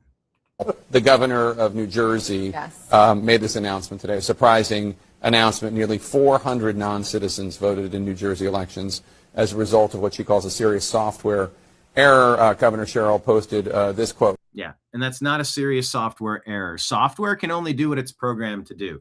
There's no circumstance where saying, no, I'm not a citizen, should click over to allow you to vote. That was a software design choice that was completely intentional. Completely intentional. I love how they're trying to call it an error. Don't let them. Don't call it a lab leak. Call it a potentially intentional lab release to lock the world down, manufacture as many ballots as needed to make sure Trump is removed from office at all costs. Oh, that's certainly what some people say happened. Has it been proven beyond a reasonable doubt at this point? I haven't seen that yet. Although, yeah. Yeah. I mean, come on. It's like right there, guys. Come on, buddy. I'm not your buddy, pal. I'm not your pal, friend. I'm not your friend, buddy. Yeah, I had to pause it there because Mickey Sherrill in New Jersey trying to claim that it was an error. There was no error. If I'm on a main road, I can turn right or left. If I go left, what's straight ahead is the Grand Canyon. At this point, there is no connecting these two roads. Once I turn left, the side streets here are certain side streets. I cannot get to this side street once I've made the other path. Ones and zeros, binary code. A software program may only be allowed to produce what it was built to produce. If someone said non-citizen and the side street here took you to a vote, that was intentional because it needed to be a complete left or right. You go one direction or the other. This is not, no shades of gray. I don't know who did it, for what reason, which company, because I believe the company that put that software together pushed back and go, no, we didn't do anything. Oh, no, we're not doing this. You might want to listen to that. Quote, as the Trump administration tries to weaponize elections for political gain, I am ensuring we protect our election. She goes on to say the difference is simple. When we find a problem, we don't hide it, deny it, or invent conspiracies. We investigate it, we fix it, and we tell the public. I have to say, though, for Democrats, I'm not saying that the Save America, the Save Act is going to pass. Yeah. But this is not good for Democrats' argument that there's no such thing as undocumented immigrants voting. This is not good for our country generally, I would say. Even better. And this is a terrible problem to have. I think she handled it correctly. Sherrill, the governor. She handled it correctly by blaming it on a glitch, a mistake. No mistake. It was intentional. Sherrill. All right. I guess I was one story ahead of where I would normally do my ad break, but it's all right. I noticed the time, so I went with it. Let's jump over here to X. Make sure you are all following us here at American_media_. And like I said, our Patreon link is pinned right here to the top if you just want to click it and sign up. Thank you to everybody who has. All right, we had a question earlier in the chat about the Clarity Act. So how about we do, if not a deep dive, here, let me see if I can find that comment. Mark was asking, what's going on with the Clarity Act? Well, let's learn about it together because it is important. It's financial. Whoop. Percent of the digital asset futures market is overseas. I don't know if they understand how significant it would be if the Clarity Act failed and we allowed this industry to continue to grow and mature overseas, because they won't come back once they get certainty in Singapore, for example. They'll stay there. So it's important that we address this now. I do believe that we'll continue to work on it for the next few days, but we've been working on it for 11 months, and maybe the last 6 of those months have been 7 days a week. Yeah. So there's a point at which we just have to vote, Maria. We just have to vote. Yeah, you've and quite frankly, Okay. So let's ask Grok pros and cons of Clarity Act. Brief version. Let's see if we can get a little bit more insight onto the Clarity Act. This post here says that XRP is going to lead the way in digital asset. It'll be the digital asset that benefits the most when the Clarity Act becomes law. Regulatory clarity is exactly what Ripple has been fighting for over the past few years, and the best may still be ahead for XRP. Wouldn't that be great? Because I got some of that. Yeah, I do need to put a crypto wallet. I need to set that up, the Rumble wallet. I'm going to write it down. I'm actually going to get to some of this stuff today. Rumble wallet. Yeah, you guys are generous in so many ways, and I just need to be able to work on that. All of it, really. Let's see. What is X saying? Regulatory clarity ends years of uncertainty by defining most digital commodities, Bitcoin-like assets under CFTC spot market oversight, setting clearer rules for tokens, exchanges, and intermediaries, boosting innovation and adoption, encouraging institutional participation, U.S. competitiveness, and safer market growth with standards for custody, asset segregation, and disclosures. Consumer and market safeguards, requires registration of exchanges and brokers, supports self-custody and developers, including safe harbors for non-custodial software and self-custody rights. Cons, weaker investor protections, shifting significant activity to the CFTC, historically lighter touch than the SEC, potentially reducing retail safeguards. Illicit finance risks, critics, including some Democrats, argue it may dilute anti-money laundering and national security standards, stablecoin and DeFi limits, restrict passive yield on stablecoins, and creates ongoing debates over how decentralized finance is treated. Ethics and political issues, temporary bans on officials issuing and sponsoring crypto with a 2029 sunset, which some view as insufficient or loophole-ridden. Bottom line, supporters see it as essential clarity that's better than the status quo. Opponents worry it prioritizes industry growth over strong protections. It's not yet law. All right.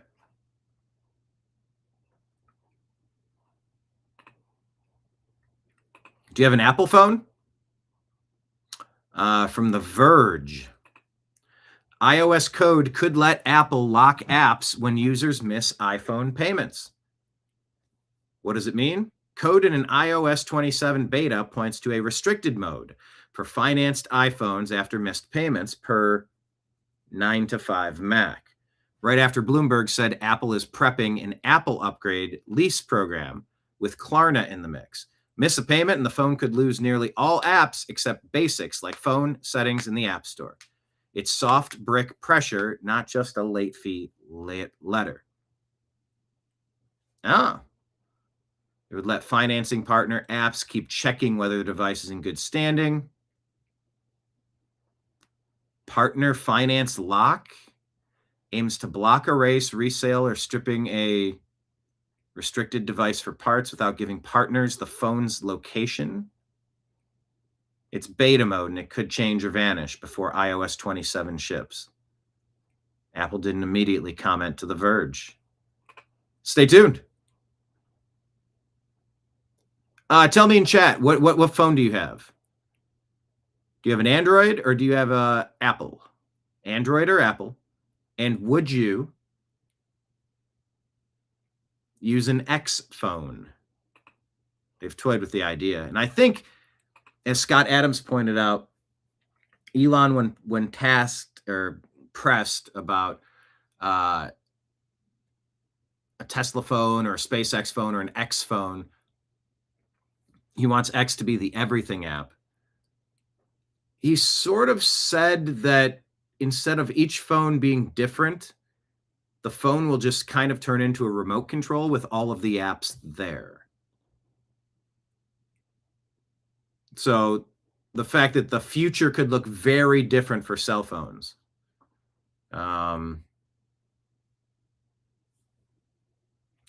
Stay tuned. And would I consider leaving Google to use an X phone?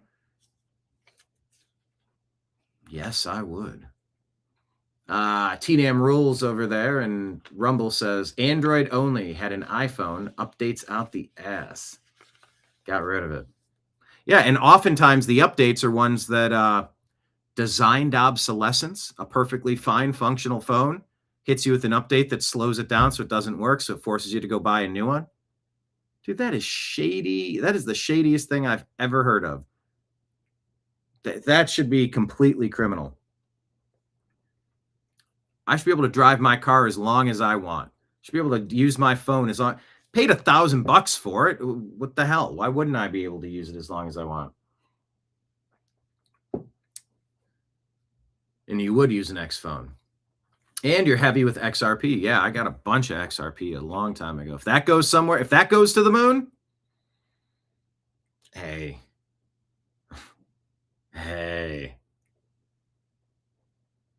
I held XRP through that whole court case, and it doubled. Now it's kind of balanced out, but like,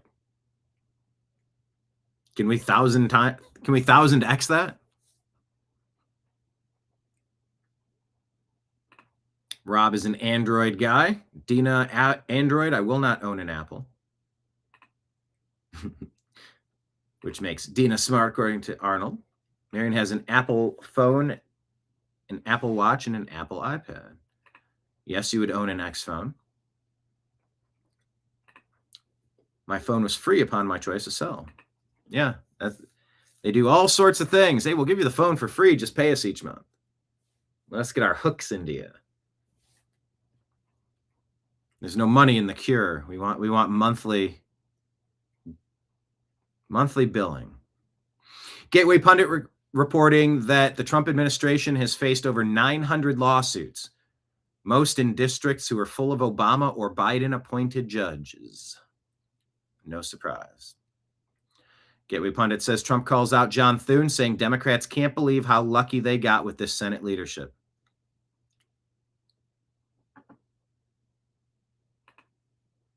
Here's a nice compilation from Tom Elliott. If you're wondering why Fauci was always so eager to go on television, this supercut might be a helpful refresher. Katie Pavlich says, meanwhile, people like me were calling Fauci out early on and could see right through him. Constant battles with Facebook, who was also in bed with Fauci, to censor stories about the lab leak. Don't call it a lab leak, a potentially intentional lab release, and Fauci's dangerous ego. The youth of America stolen, people dying alone, sickening. Supercut about Fauci. The single most respected voice in the pandemic. It's Dr. Anthony Fauci. The man who's become known as America's doctor. The nation's top infectious disease expert, Anthony Fauci. You are seen to many as a superhero. Dr. Anthony Fauci. This dude was getting high on his supply. My God. American hero and New York Yankee fan. You've done so much for this country in terms of this crisis, so I really appreciate your insight. Who better? Okay. What did he do for the AIDS epidemic, by the way? To give us answers that we can trust than Dr. Anthony Fauci. the only trustable person. He would never lie in front of Congress over and over and over and over and over. Perfect person to answer our questions today. Joining us now, Dr. Anthony Fauci. Dr. Anthony Fauci, appreciate your candor. Dr. Fauci, appreciate the candor. We appreciate your service to this country. We appreciate your service. Thank you for your service. Thank you for your service. Greatly appreciate your service to America. Thank you for your 37 years of service, I believe, to 7 presidents, and thank you for your work over the past year. The great news is you're sticking around in the Biden administration. Yeah, this is just...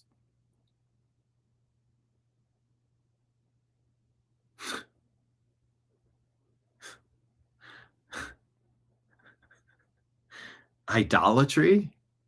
We are so grateful to you, Dr. Fauci, for everything you do. Thank you so much for everything you do. Thank you very much.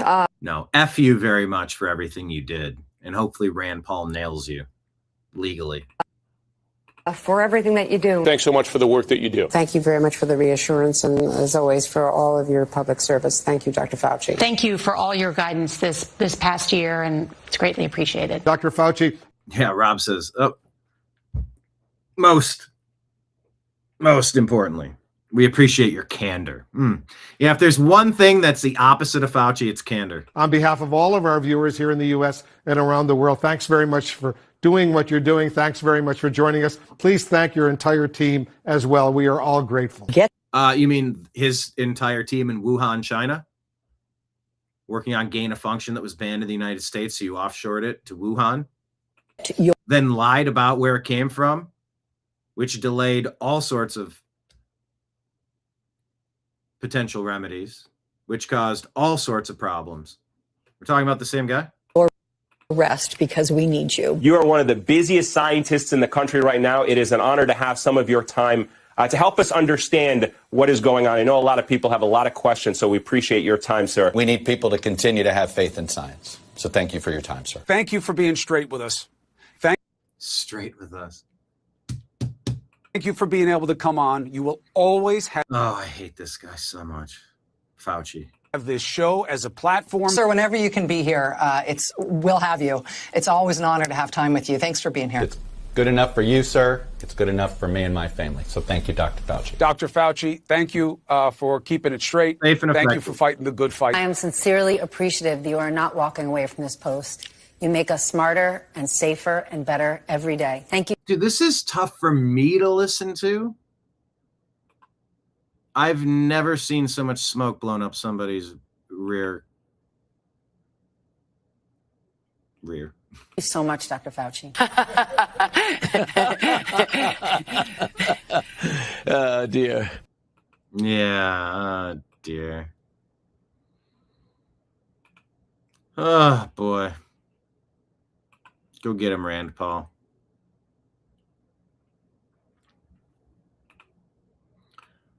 All right, we had more Islamic supremacist attacks in Europe over the week.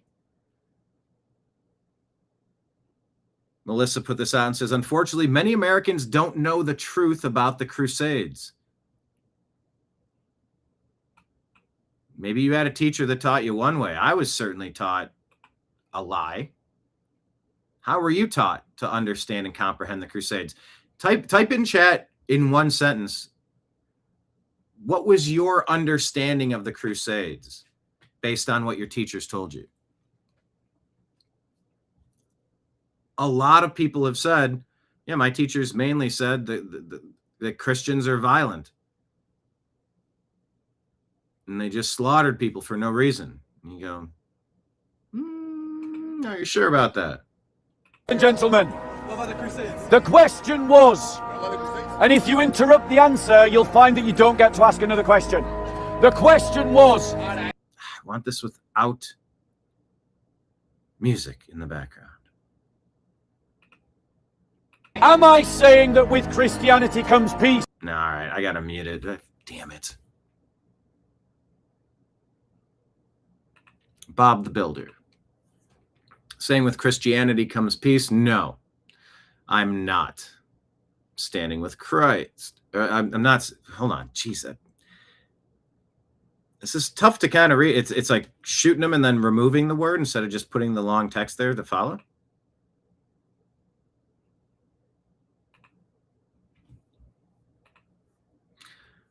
question was, am I saying that with Christianity comes peace? No, I'm not. I'm saying with Christ comes peace. But then the question was, what about the Crusades? So let me answer that directly.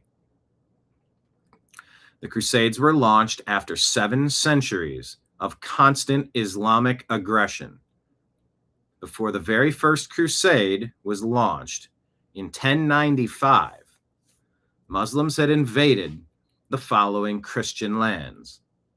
They invaded Christian Syria, Christian Jordan, Christian Palestine, Christian Egypt, Christian Algeria, Christian Libya, Christian Morocco, Christian Portugal, Christian Spain, Christian France, Christian Sicily, Christian Turkey, Christian Armenia, Christian Italy, all before the First Crusade. The Crusades are a legitimate response to Islamic aggression and Islamic violence. I don't need to hear any lectures about the Crusades from people who support Islamic colonialism, Islamic imperialism, Islamic dominion, and Arabization.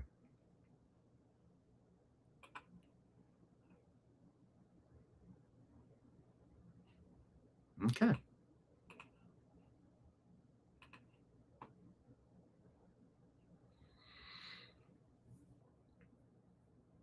Trad West put this out. Muslim conquests. They conquered vast territories, replaced native cultures, and no one talks about this. Crusades fought to protect pilgrims, liberated Christian lands, and they're demonized constantly. It's almost like there's an agenda, isn't there? Jessica McGuire says, during his March 11th, 2020 congressional testimony, Dr. Anthony Fauci urged the United States to pivot to a much more vigorous implementation of both containment and mitigation strategies. He emphasized that because local community spread had begun, the country could no longer rely solely on blocking incoming cases. Fauci stressed the absolute necessity of continuing to contain the influx of infected people arriving from other countries. He supported limiting entry from global hotspots to prevent seeding new chains of transmission within U.S. borders. Fauci also testified that the country needed to take steps to contain the virus domestically by restricting large public crowds and events. He explained that the U.S. was entering a critical phase where widespread social distancing was required to disrupt local community spread. This included changing public behaviors to cut down on close personal contact. Fauci advised that while containment and social distancing were the immediate tools to manage the surge, the ultimate solution would be a vaccine. He reported that the NIH was fast-tracking a messenger mRNA prototype into phase 1 clinical trials. The NFL officially shut down all team facilities from late March 2020 until late May 2020, forcing players into remote at-home training, while players returned to facilities in late July.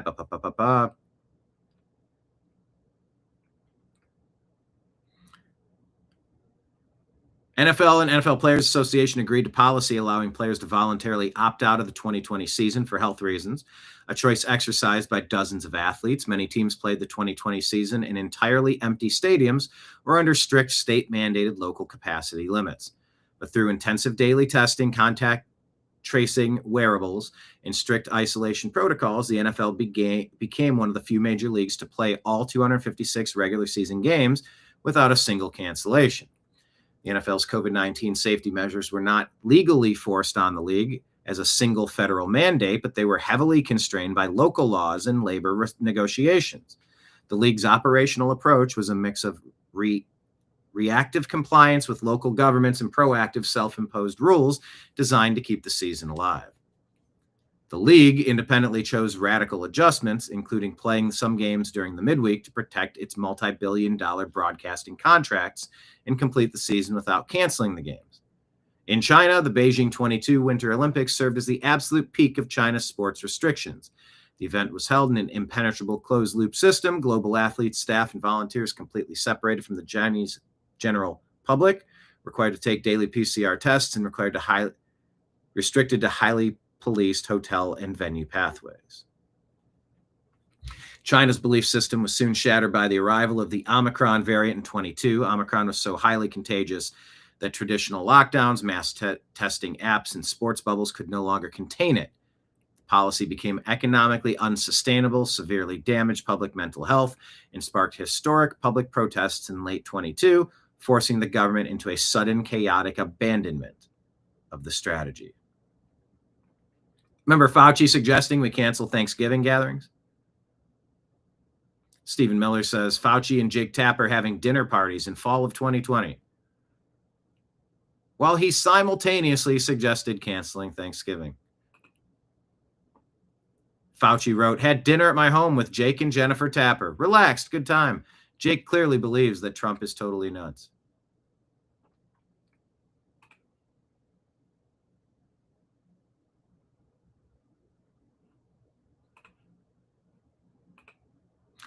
Yeah. Fauci dining with Jake Tapper, called it friendship building, says The Blaze. We posted something here on our X account. What are your three main policy priorities to drive your midterm vote? Be curious to get your thoughts if you could reply to that. Javier Milei with a great quote. The left can't applaud me because their hands are in other people's pockets. Such a great line. Adam Housley says Fauci testifies Wednesday. I hope he gets raked over the coals. Take off the gloves, DC. Stephen Miller says this was pretty big as far as a what the hell moment. Fauci in the stands here watching baseball. Fauci, mask off, enjoying a baseball game in an otherwise empty stadium. Fisher King says Fauci and his obsession with becoming a celebrity. It was this moment in July 2020 that I realized there was something wrong with the man. He's supposed to be saving us from a pandemic, and he's posing for InStyle magazines.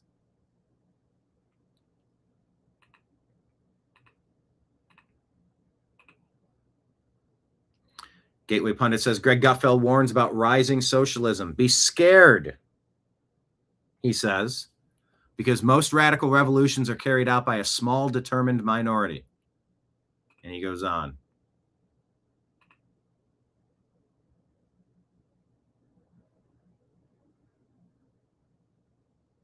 Rob says all that time back then needs to be revisited when he was involved, being Fauci. Yes. New book on Fauci going back in the 80s with his involvement on HIV. Yes.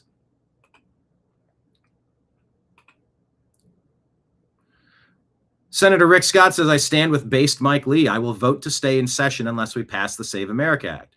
American people expect us to deliver. They deserve secure elections. Mike Lee says, Leader John Thune, I hereby object to any effort to put this Senate into recess in August, at least until such time as the Senate has passed the Save America Act, and hereby request a roll call vote. Do not assume you have my consent. So the revolt is occurring right now.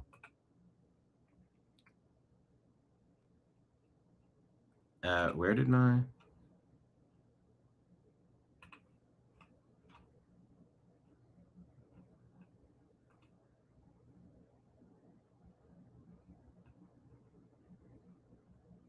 Oh, I guess I did skip over this one.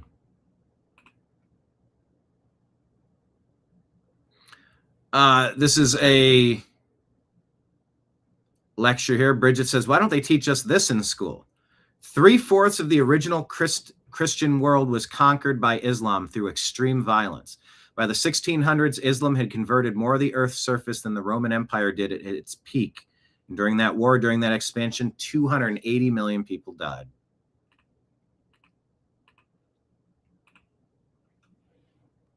It's context we should have, just like context with Fauci. Mike Lee says the Senate doesn't need a summer vacation as much as the country needs the Save America Act. Let's cancel recess. I agree. RNC Research unearths audio of this clown down in Texas, Democrat James Talafrico.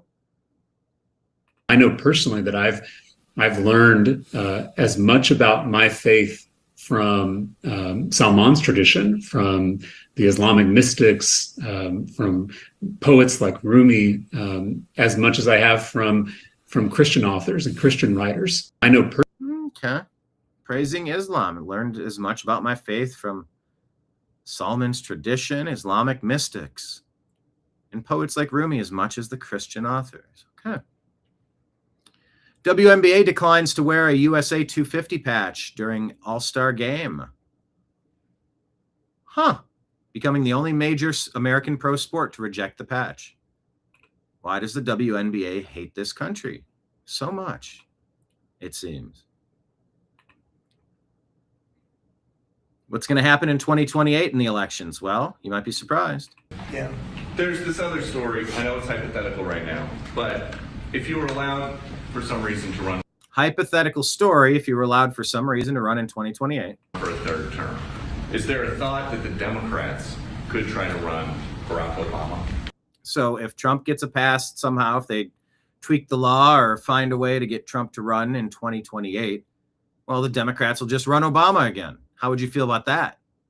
Well, here's how you feel about that. Against you. I'd love that. For his third term. Boy, I'd love that. That would be a good one. I'd like that.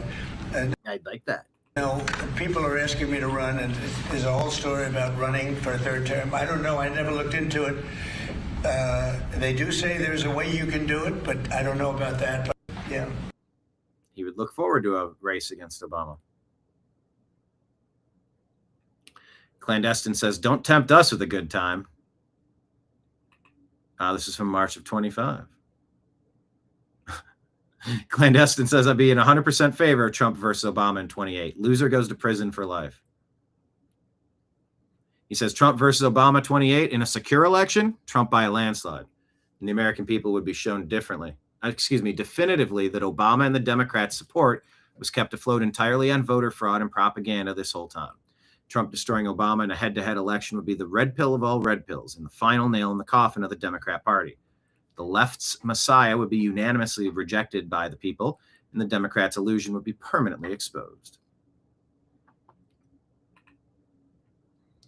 Mel Gibson talking with Joe Rogan about Fauci. Yeah, Mel. This is what we were talking about before, that there is good and evil. Yeah. And Yeah. sometimes it manifests itself in a very clear and obvious way. Mhm. And I think that's what that was. That was evil. That was putting people's lives second and putting money first. Well, I don't know why Fauci's still walking around. How is that guy still walking around? I don't get it. If just people understand the history of the AIDS crisis and what that guy did back then. Did you read that book? Yeah. Yeah, I read the book. I listened to it. Yeah, I did too. I drove up to San Francisco and I listened to it and I had road rage. Oh, yeah. And it was like, whoa, how is he still there?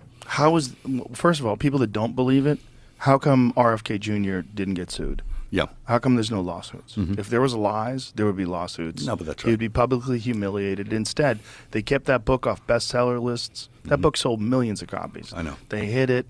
That's when you find out that bestseller lists are actually curated. It's not really bestseller. Yeah. It's censored. It's all censored. Yeah. Everything's censored, you know. But that book is an accurate depiction of what Anthony Fauci did during the AIDS crisis, which probably was an AZT crisis. Yeah, more now than it was an AIDS crisis. I mean, it's fairly incontrovertible now that he was Right. fooling with gain of function. 100%. And you know, it's why is he still around? Right. Or at least free. Right. Right.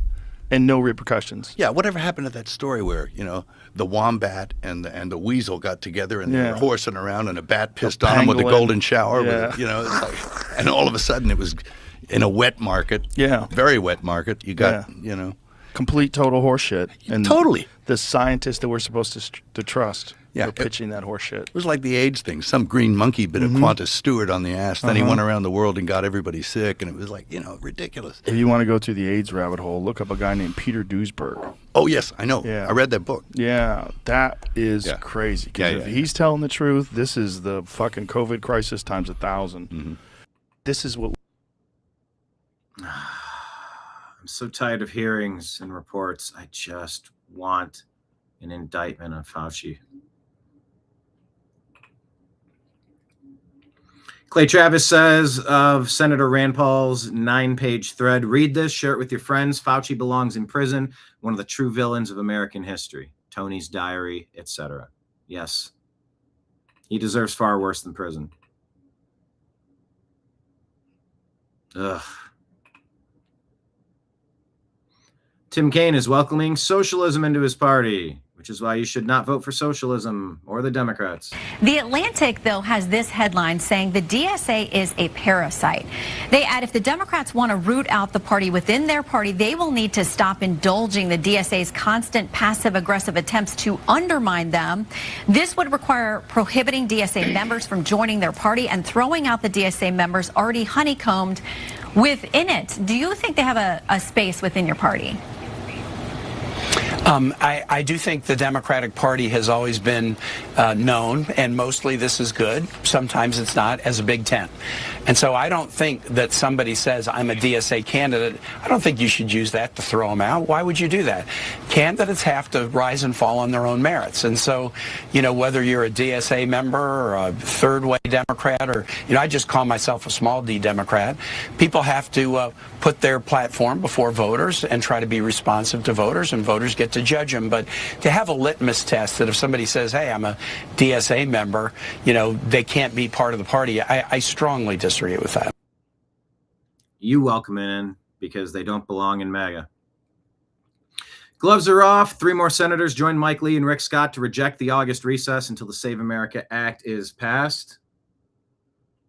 Ashley Moody, Tommy Tuberville, and Jim Banks. We need more. We need all of them. Everyone.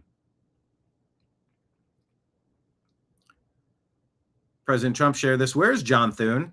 Why are 0 recess appointments being passed? What in the world is going on in the Senate? John Thune is suggesting that if the White House thinks that there are votes to pass the Save America Act, you should be picking up the phone. Who are you with? I'm with the Washington Examiner, sir. Could you be doing more to help that legislation pass? Well, I do more. I got 3 congressmen, maybe 4, to settle, you know, to send it to the Senate. We got the vote, as you know, in Congress. I got a call from Mike Johnson, who's fantastic. He's a fantastic speaker, one of the best I've ever seen, and I think he's going to go down as one of the best. He called. He said, we have problems with 3 or 4 people. Could you call them? I called them. Every one of them, after I called them, voted, and we got it passed up to the Senate. And I'd certainly be willing. I mean, he's got 4 or 5 people that are very difficult. A couple of them I put out of office, so I understand how it feels. I mean, they're doing the wrong thing. Look, who cannot approve voter ID? Who cannot approve proof of citizenship? Who cannot approve funding military when you're winning a war? And what are you supposed to do, stop fighting? We're winning a war by a lot. We're talking to them right now. They're willing to do things that they would have never done. Other presidents should have done this a long time ago. They say 47, but now it's actually 50 years. We've been saying 47 for 3 years. So it's 50 years. For 50 years, they should have done it. But who wouldn't approve voter ID? And that's photo ID. Who wouldn't approve proof of citizenship? And the Democrats don't want it because they cheat. But no Republican should put us in a position where they don't approve something like that. Yeah, please. And then earlier today, John Thune is suggesting. I just don't get why the pressure is only now starting. Sherry Unfiltered says not only should Thune be removed as leader, he should be run out of the Senate. There's no excuse for this. He blocked every recess appointment, a big FU to the majority who voted America first. Every senator who gavels in is complicit. Primary them. Yeah, make the appointments. He's the commander in chief. Give him the appointments. What are we doing? Trump urges filibuster end. It'll allow Republicans to quickly pass their agenda, including the budget and debt ceiling measures, while accusing Democrat leadership of benefiting from current Senate rules.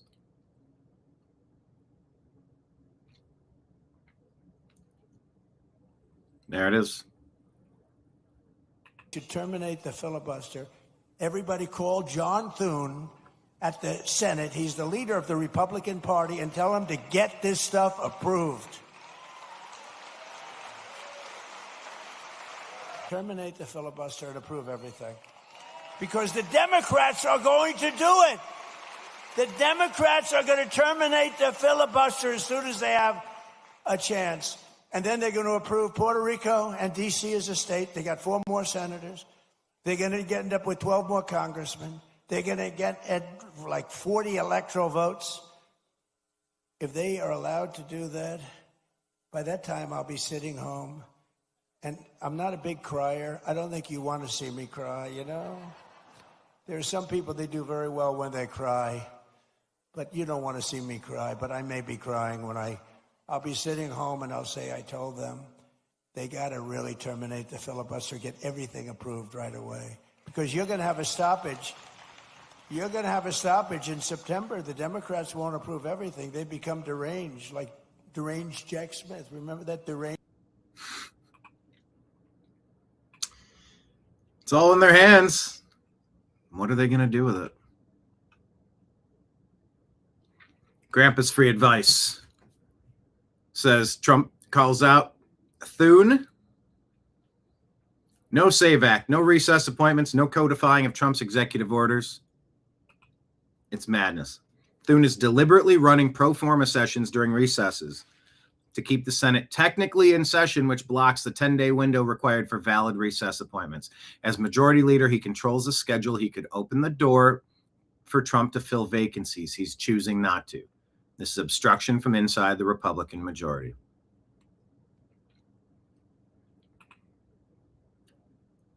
Yeah, with enemies like that, who needs friends? Well, let's check on the Democrats. What's Hakeem Jeffrey saying? The Democratic Party is not a cult of personality. We're a coalition of public servants. Our diversity of thought, perspective, and life experience, like what Bob brings to the table, is a strength, not a weakness. We are one big tent united by a shared commitment to fighting for an affordable America. The Democratic Party is not a cult of personality. We're a coalition of public servants. Our diversity of thought, perspective, and life experience, like what Bob brings to the table, is a strength, not a weakness. We are one big tent united by a shared commitment to fighting for an affordable America. The Democratic Party is not... Yep. Don't vote Democrat. 83%. According to the Fox News poll, should people show a valid state federal photo ID proving U.S. citizenship to register to vote?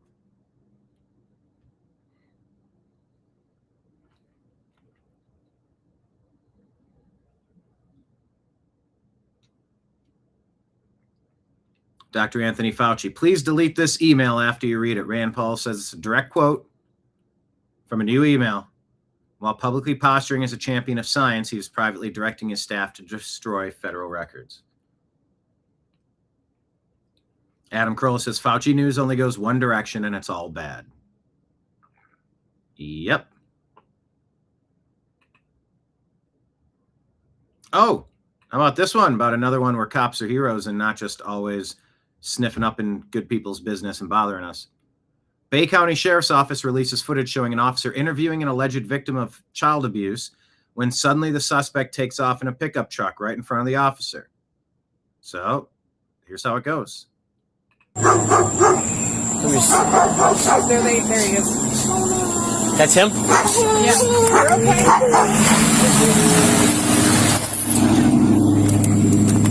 Hold on, I'll be right back. I'll be right back. Speeds are 103. We are in the right lane. There is light traffic right now. Hands up right now. Get on the ground. Get on the ground. On the ground, bro. What's going on? Get on the ground. Get on the ground. Get on the ground. On the ground, dude.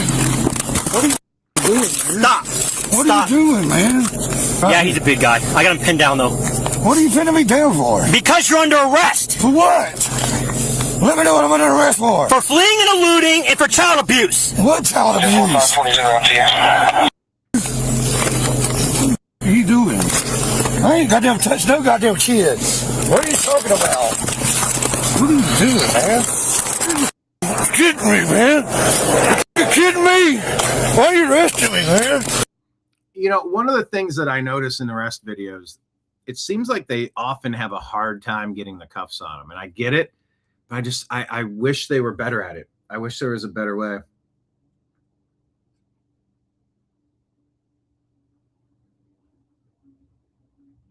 I really, really do. I ain't touched no goddamn kid. Yeah, he's trying to fight me. I ain't trying to fight you, man. Doesn't matter. I am trying to comply. Listen, man, it's all right. And there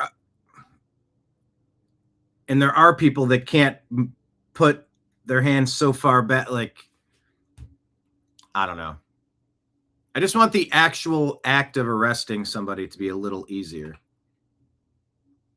Don't know exactly what it looks like, but I'm okay. Damn, bro, what is he doing? Brazilian jiu-jitsu training so that the officers can, command the hips and make sure that they, wrestling techniques to make sure that they can do it as efficiently as possible. So fewer people get injured during the process. Look, man, I'm pulling on your right arm. Put it back. Anyway, good. Dude just takes off in the middle of doing that interview and goes, nope, I'm taking you down. Steve Ferguson reminds us he got suspended for a week from Twitter advocating for hydroxychloroquine and ivermectin be sold over the counter. Fauci criticizes Trump's excitement over hydroxychloroquine and convinces him not to make it available for compassionate use. Compassionate use. Then Fauci jumps on a call with Gilead, manufacturer of remdesivir. The next day, Texas State Board of Pharmacy prohibits doctors from prescribing HCQ. Yeah. Aside from everything else, what Fauci did to limit the potentially therapeutic options of all treatments, enforcing a one-size-fits-all onto us during COVID, unforgivable. Absolutely unforgivable.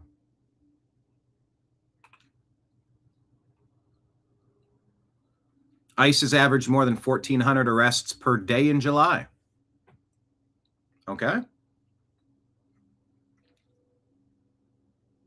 It's a Democrat Party platform. Yeah, here it is.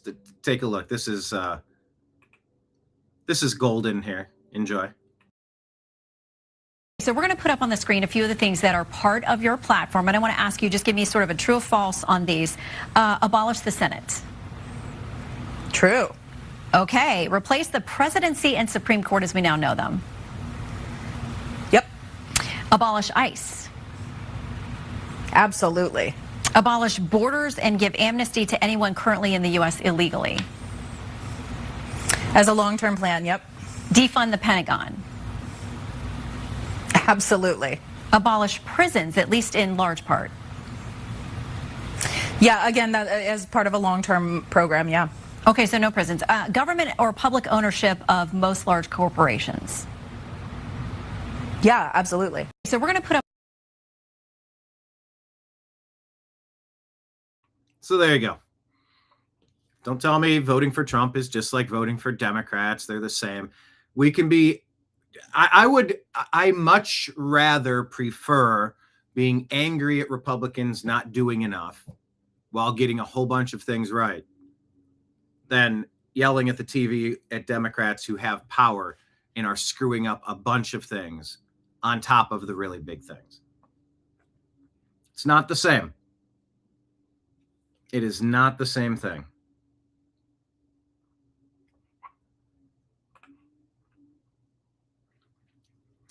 Gateway Pundit says a beloved elderly California art gallery manager brutally essed to death by an unhinged man in broad daylight who later makes a chilling confession. Awful.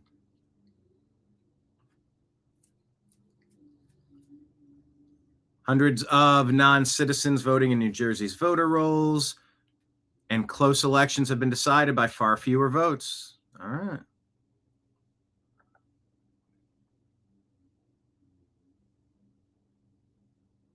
Will AOC be the presidential nominee for the Democrats? Benny Johnson thinks so. I think it'll be Stephen A. Smith.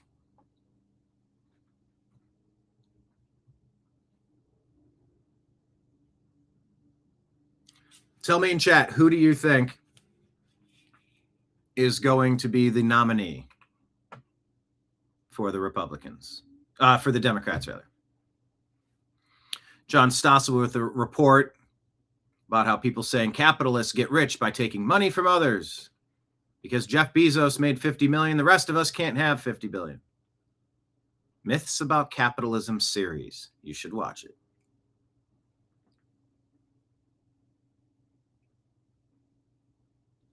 Maine Democrats' coronation to replace Graham Plattner opens with a land acknowledgement. Okay. Dinesh says, if it was a theft, that theft is not corrected by an acknowledgement. It's corrected only by returning what was stolen. Someone should run up to this fool, grab his wallet, and then do a sanctimonious wallet acknowledgement to make the point. It's a humorous post, of course. AG says, according to German reports, the 21-year-old terror suspect was arrested for previous terror-related offenses, but released from a youth facility in May. They released him under the condition that he attend a counseling program for de-radicalization. As a van slams into people gathered for Berlin's famed Pride Festival, killing 1, injuring 16. Called off the celebrations and the concert. Okay.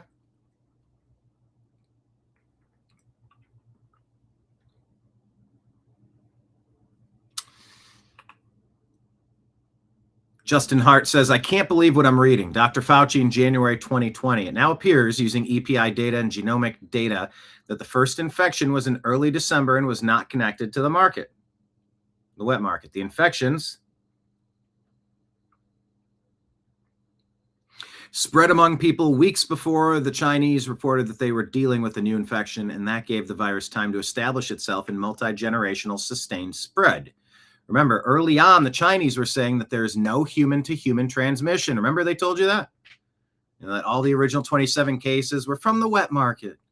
Now we know the market was not the source. It was the amplifier. Having said that, somewhere the virus jumped from animals to humans. He knew it was not the market, and he covered it up. Senator Rand Paul posts, Fauci writes in his diary, now we know the market was not the source. It was an amplifier. The wet market was already off the table in his own private notes. I hate Fauci. And it's a love of a better life that demands that we must prosecute Fauci. It's not my hatred for him just because I hate him like I have Trump derangement syndrome, like a Fauci derangement syndrome. What Fauci has done requires punitive measures, politically, legally.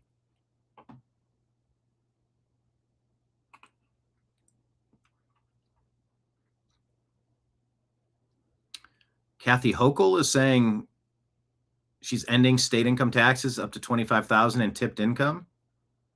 Andrew Wilkow. So no tax on tips? Yeah, we've heard that somewhere before. That's a Trump thing. Abdul El Sayed calls for Chris Van Hollen to replace Chuck Schumer as leader. Anything to do about it, the next Senate Majority Leader, Chris Van Hollen. Oh, that's what you get for getting in bed with him, Chuck Schumer. Good luck with that. Representative Brandon Gill throws his support behind President Trump's executive action targeting ideological bias at the Smithsonian, calling for museum officials to be fired over what he called left-wing influence at the institution. This is the first time I think that we've had a president who takes this stuff seriously, who doesn't just look the other way and allow the left to continue their long march through the institutions and continue shoving leftism down our throats and down the throats of our children. James O'Keefe gets his firearms back, West Palm Beach police, because some other guy publicly threatened him, saying, I would K him. Okay. ABC, CBS, and NBC hide deadly illegal alien truck driver crashes. 0 minutes. As if it's not a big problem in the country. Well, how big a problem could it be if they're not telling you about it, right? Right.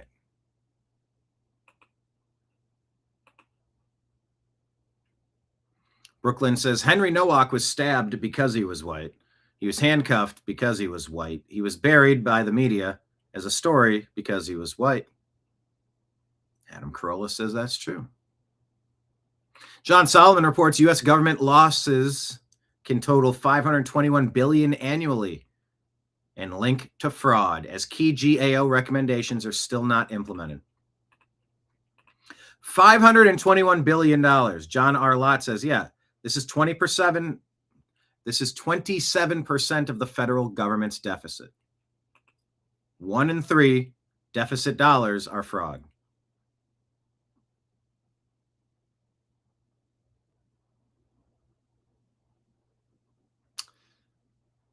Military stockpiles depleted. Not depleted, depleted, not depleted. They should be robust. That's all I know about it. Netanyahu's coming to New York for UN General Assembly. He's not concerned about being arrested by Kami Mamdani, despite threats to do so. And the New American Media says, well, if he does show up to this thing and speaks, this would fulfill the sign of life request that many have been calling for, saying he's only showing up in AI videos and was he taken out in a bombing? Gateway Pundit says New York Attorney General Letitia James under fire as city spends over $81,000 per homeless person, including shelter scandals. Hakeem Jeffries is a clown. I'll keep reminding you. We know that Republicans are going to try to rig the midterm elections. They're doing it in real time. We've got to stop them from jamming this voter suppression. It's not voter suppression. Having a ticket taker at a concert venue is not concert suppression. It's concert security.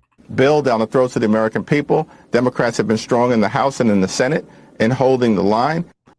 Yeah. Every concert venue in America requires a ticket to enter. America's vote should be as secure as a live show. Don't let them push back on that crap. Don't let them get away with these terrible arguments. Appeals court rules that Trump cannot implement mail-in voting order. Newsmax says 23 states executive order aiming to tighten rules for mail-in voting ahead of November elections. Saturday's federal appeals court ruling declines to allow President Trump's administration to implement it in 23 states. Why?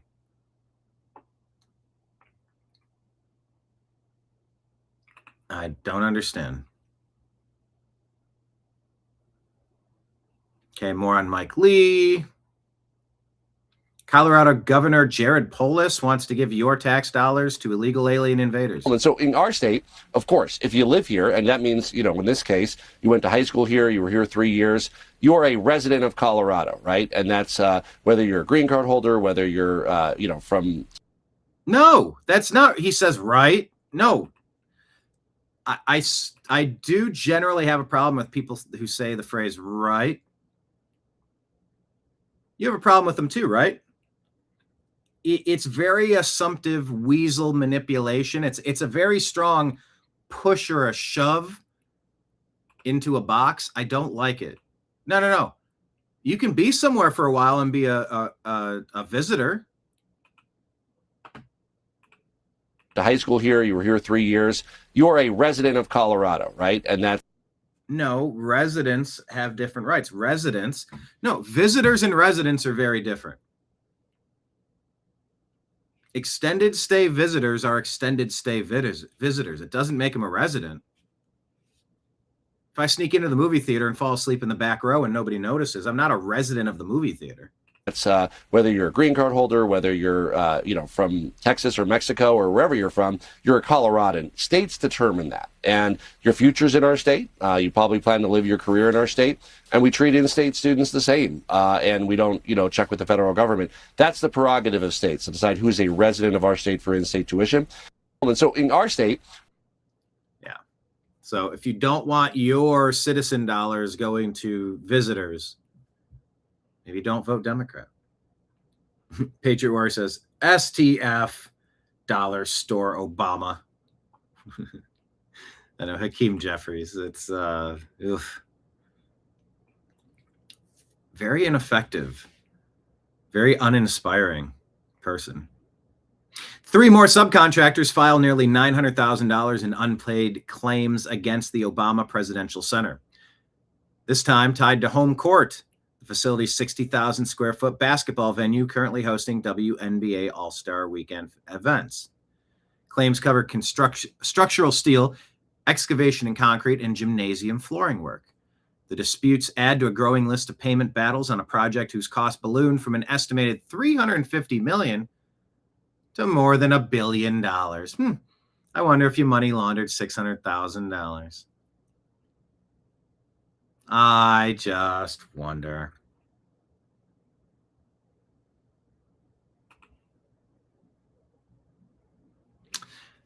Washington Post says violent crime is dropping dramatically, and the explanation is so simple. Other crimes, carjacking and burglary, also plummeting. Republicans say the explanation is actually quite simple. We have a president who enforces the law and punishes criminals.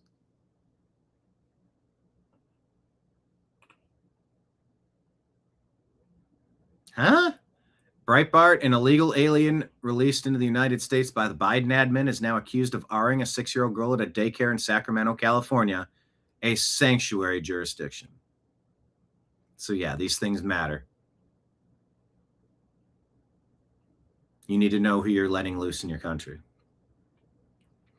Weird story. IRS files a tax lien against a Tennessee man after mistakenly sending him $20,000 refund. Says he immediately tried to return the check with interest continuing to accrue. IRS will accidentally send you money, refuse to accept it back, charge interest for their own error, and then jail citizens for failing to pay the manufactured debt. Abolish it, says Young Americans for Liberty.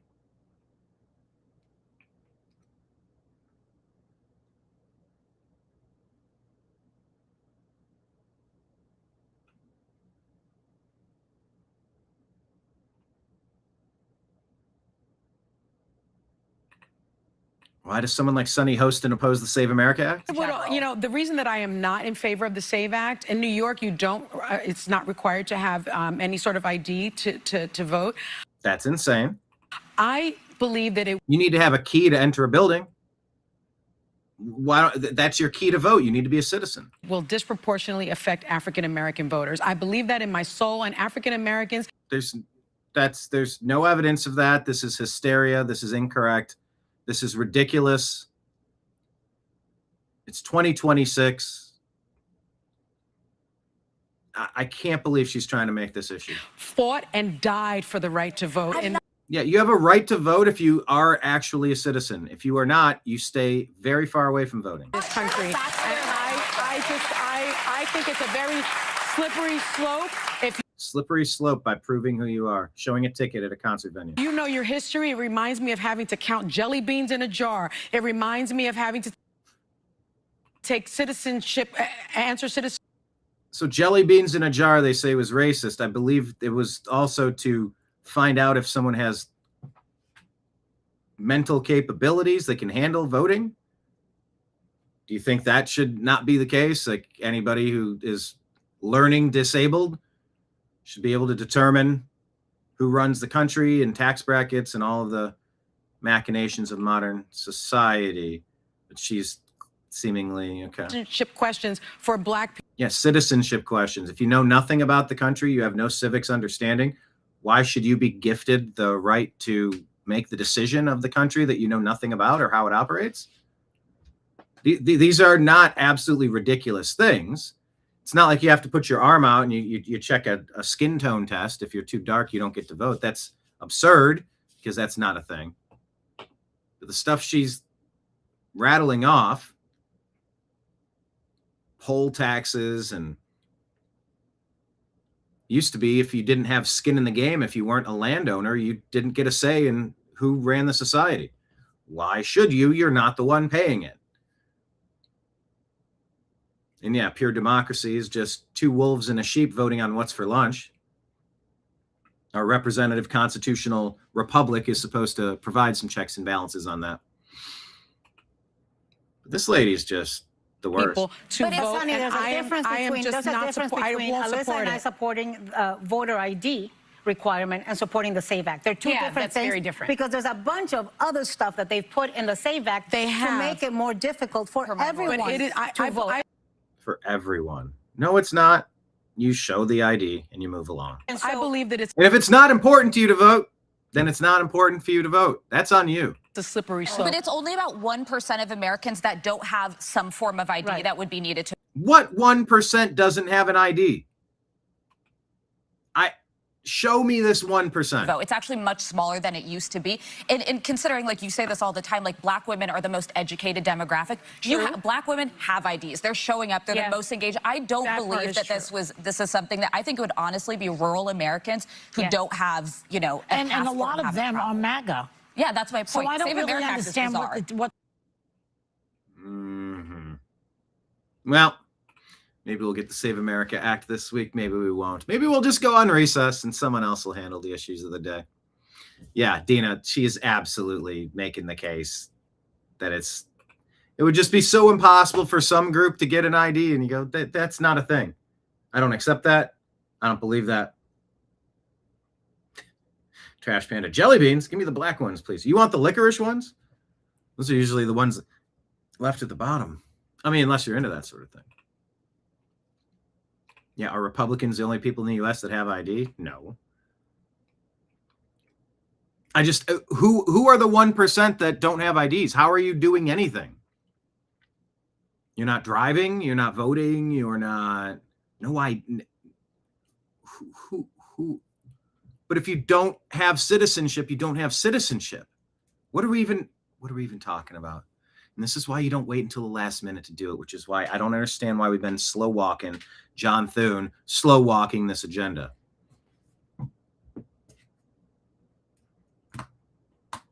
The changes that need to happen to secure this country, secure this voting system. And this is like the last chance we have at it. Because if it's allowed to cheat or cheat again, you end up with a Congress that represents that. How many illegal aliens have been getting counted in the census? Adding fake seats for Democrats.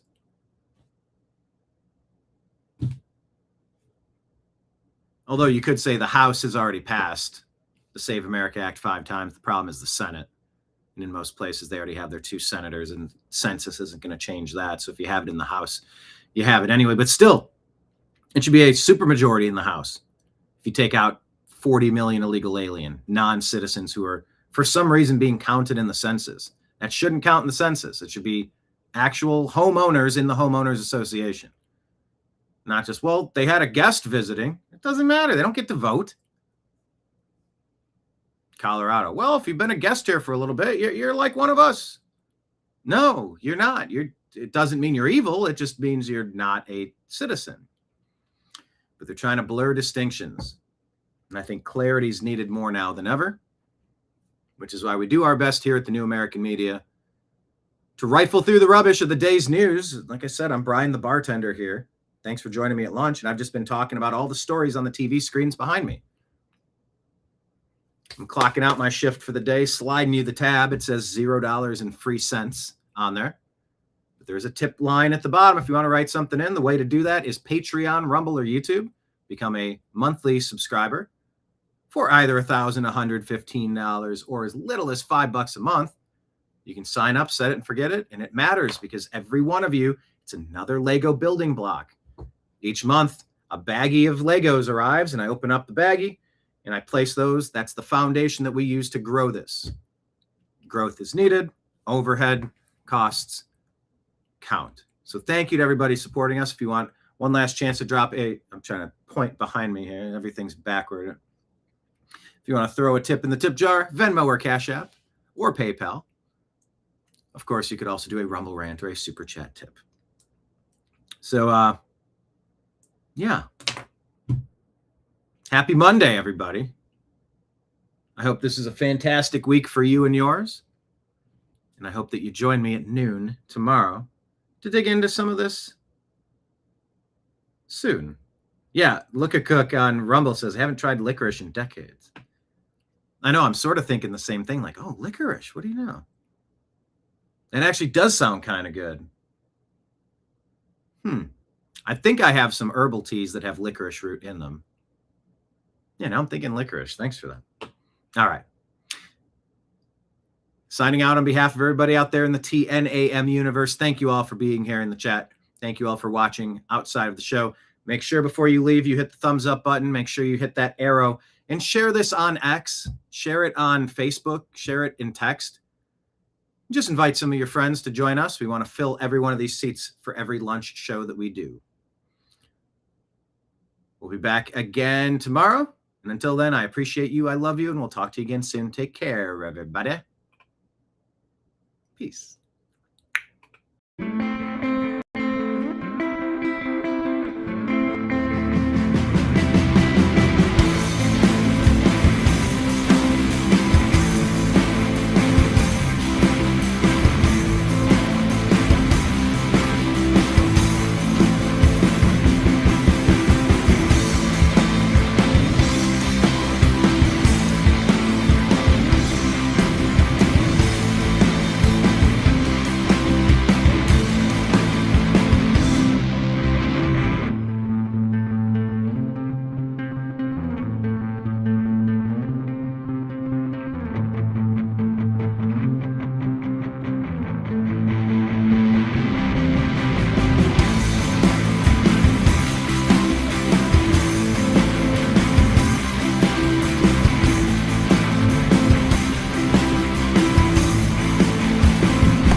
Your guide to the truth.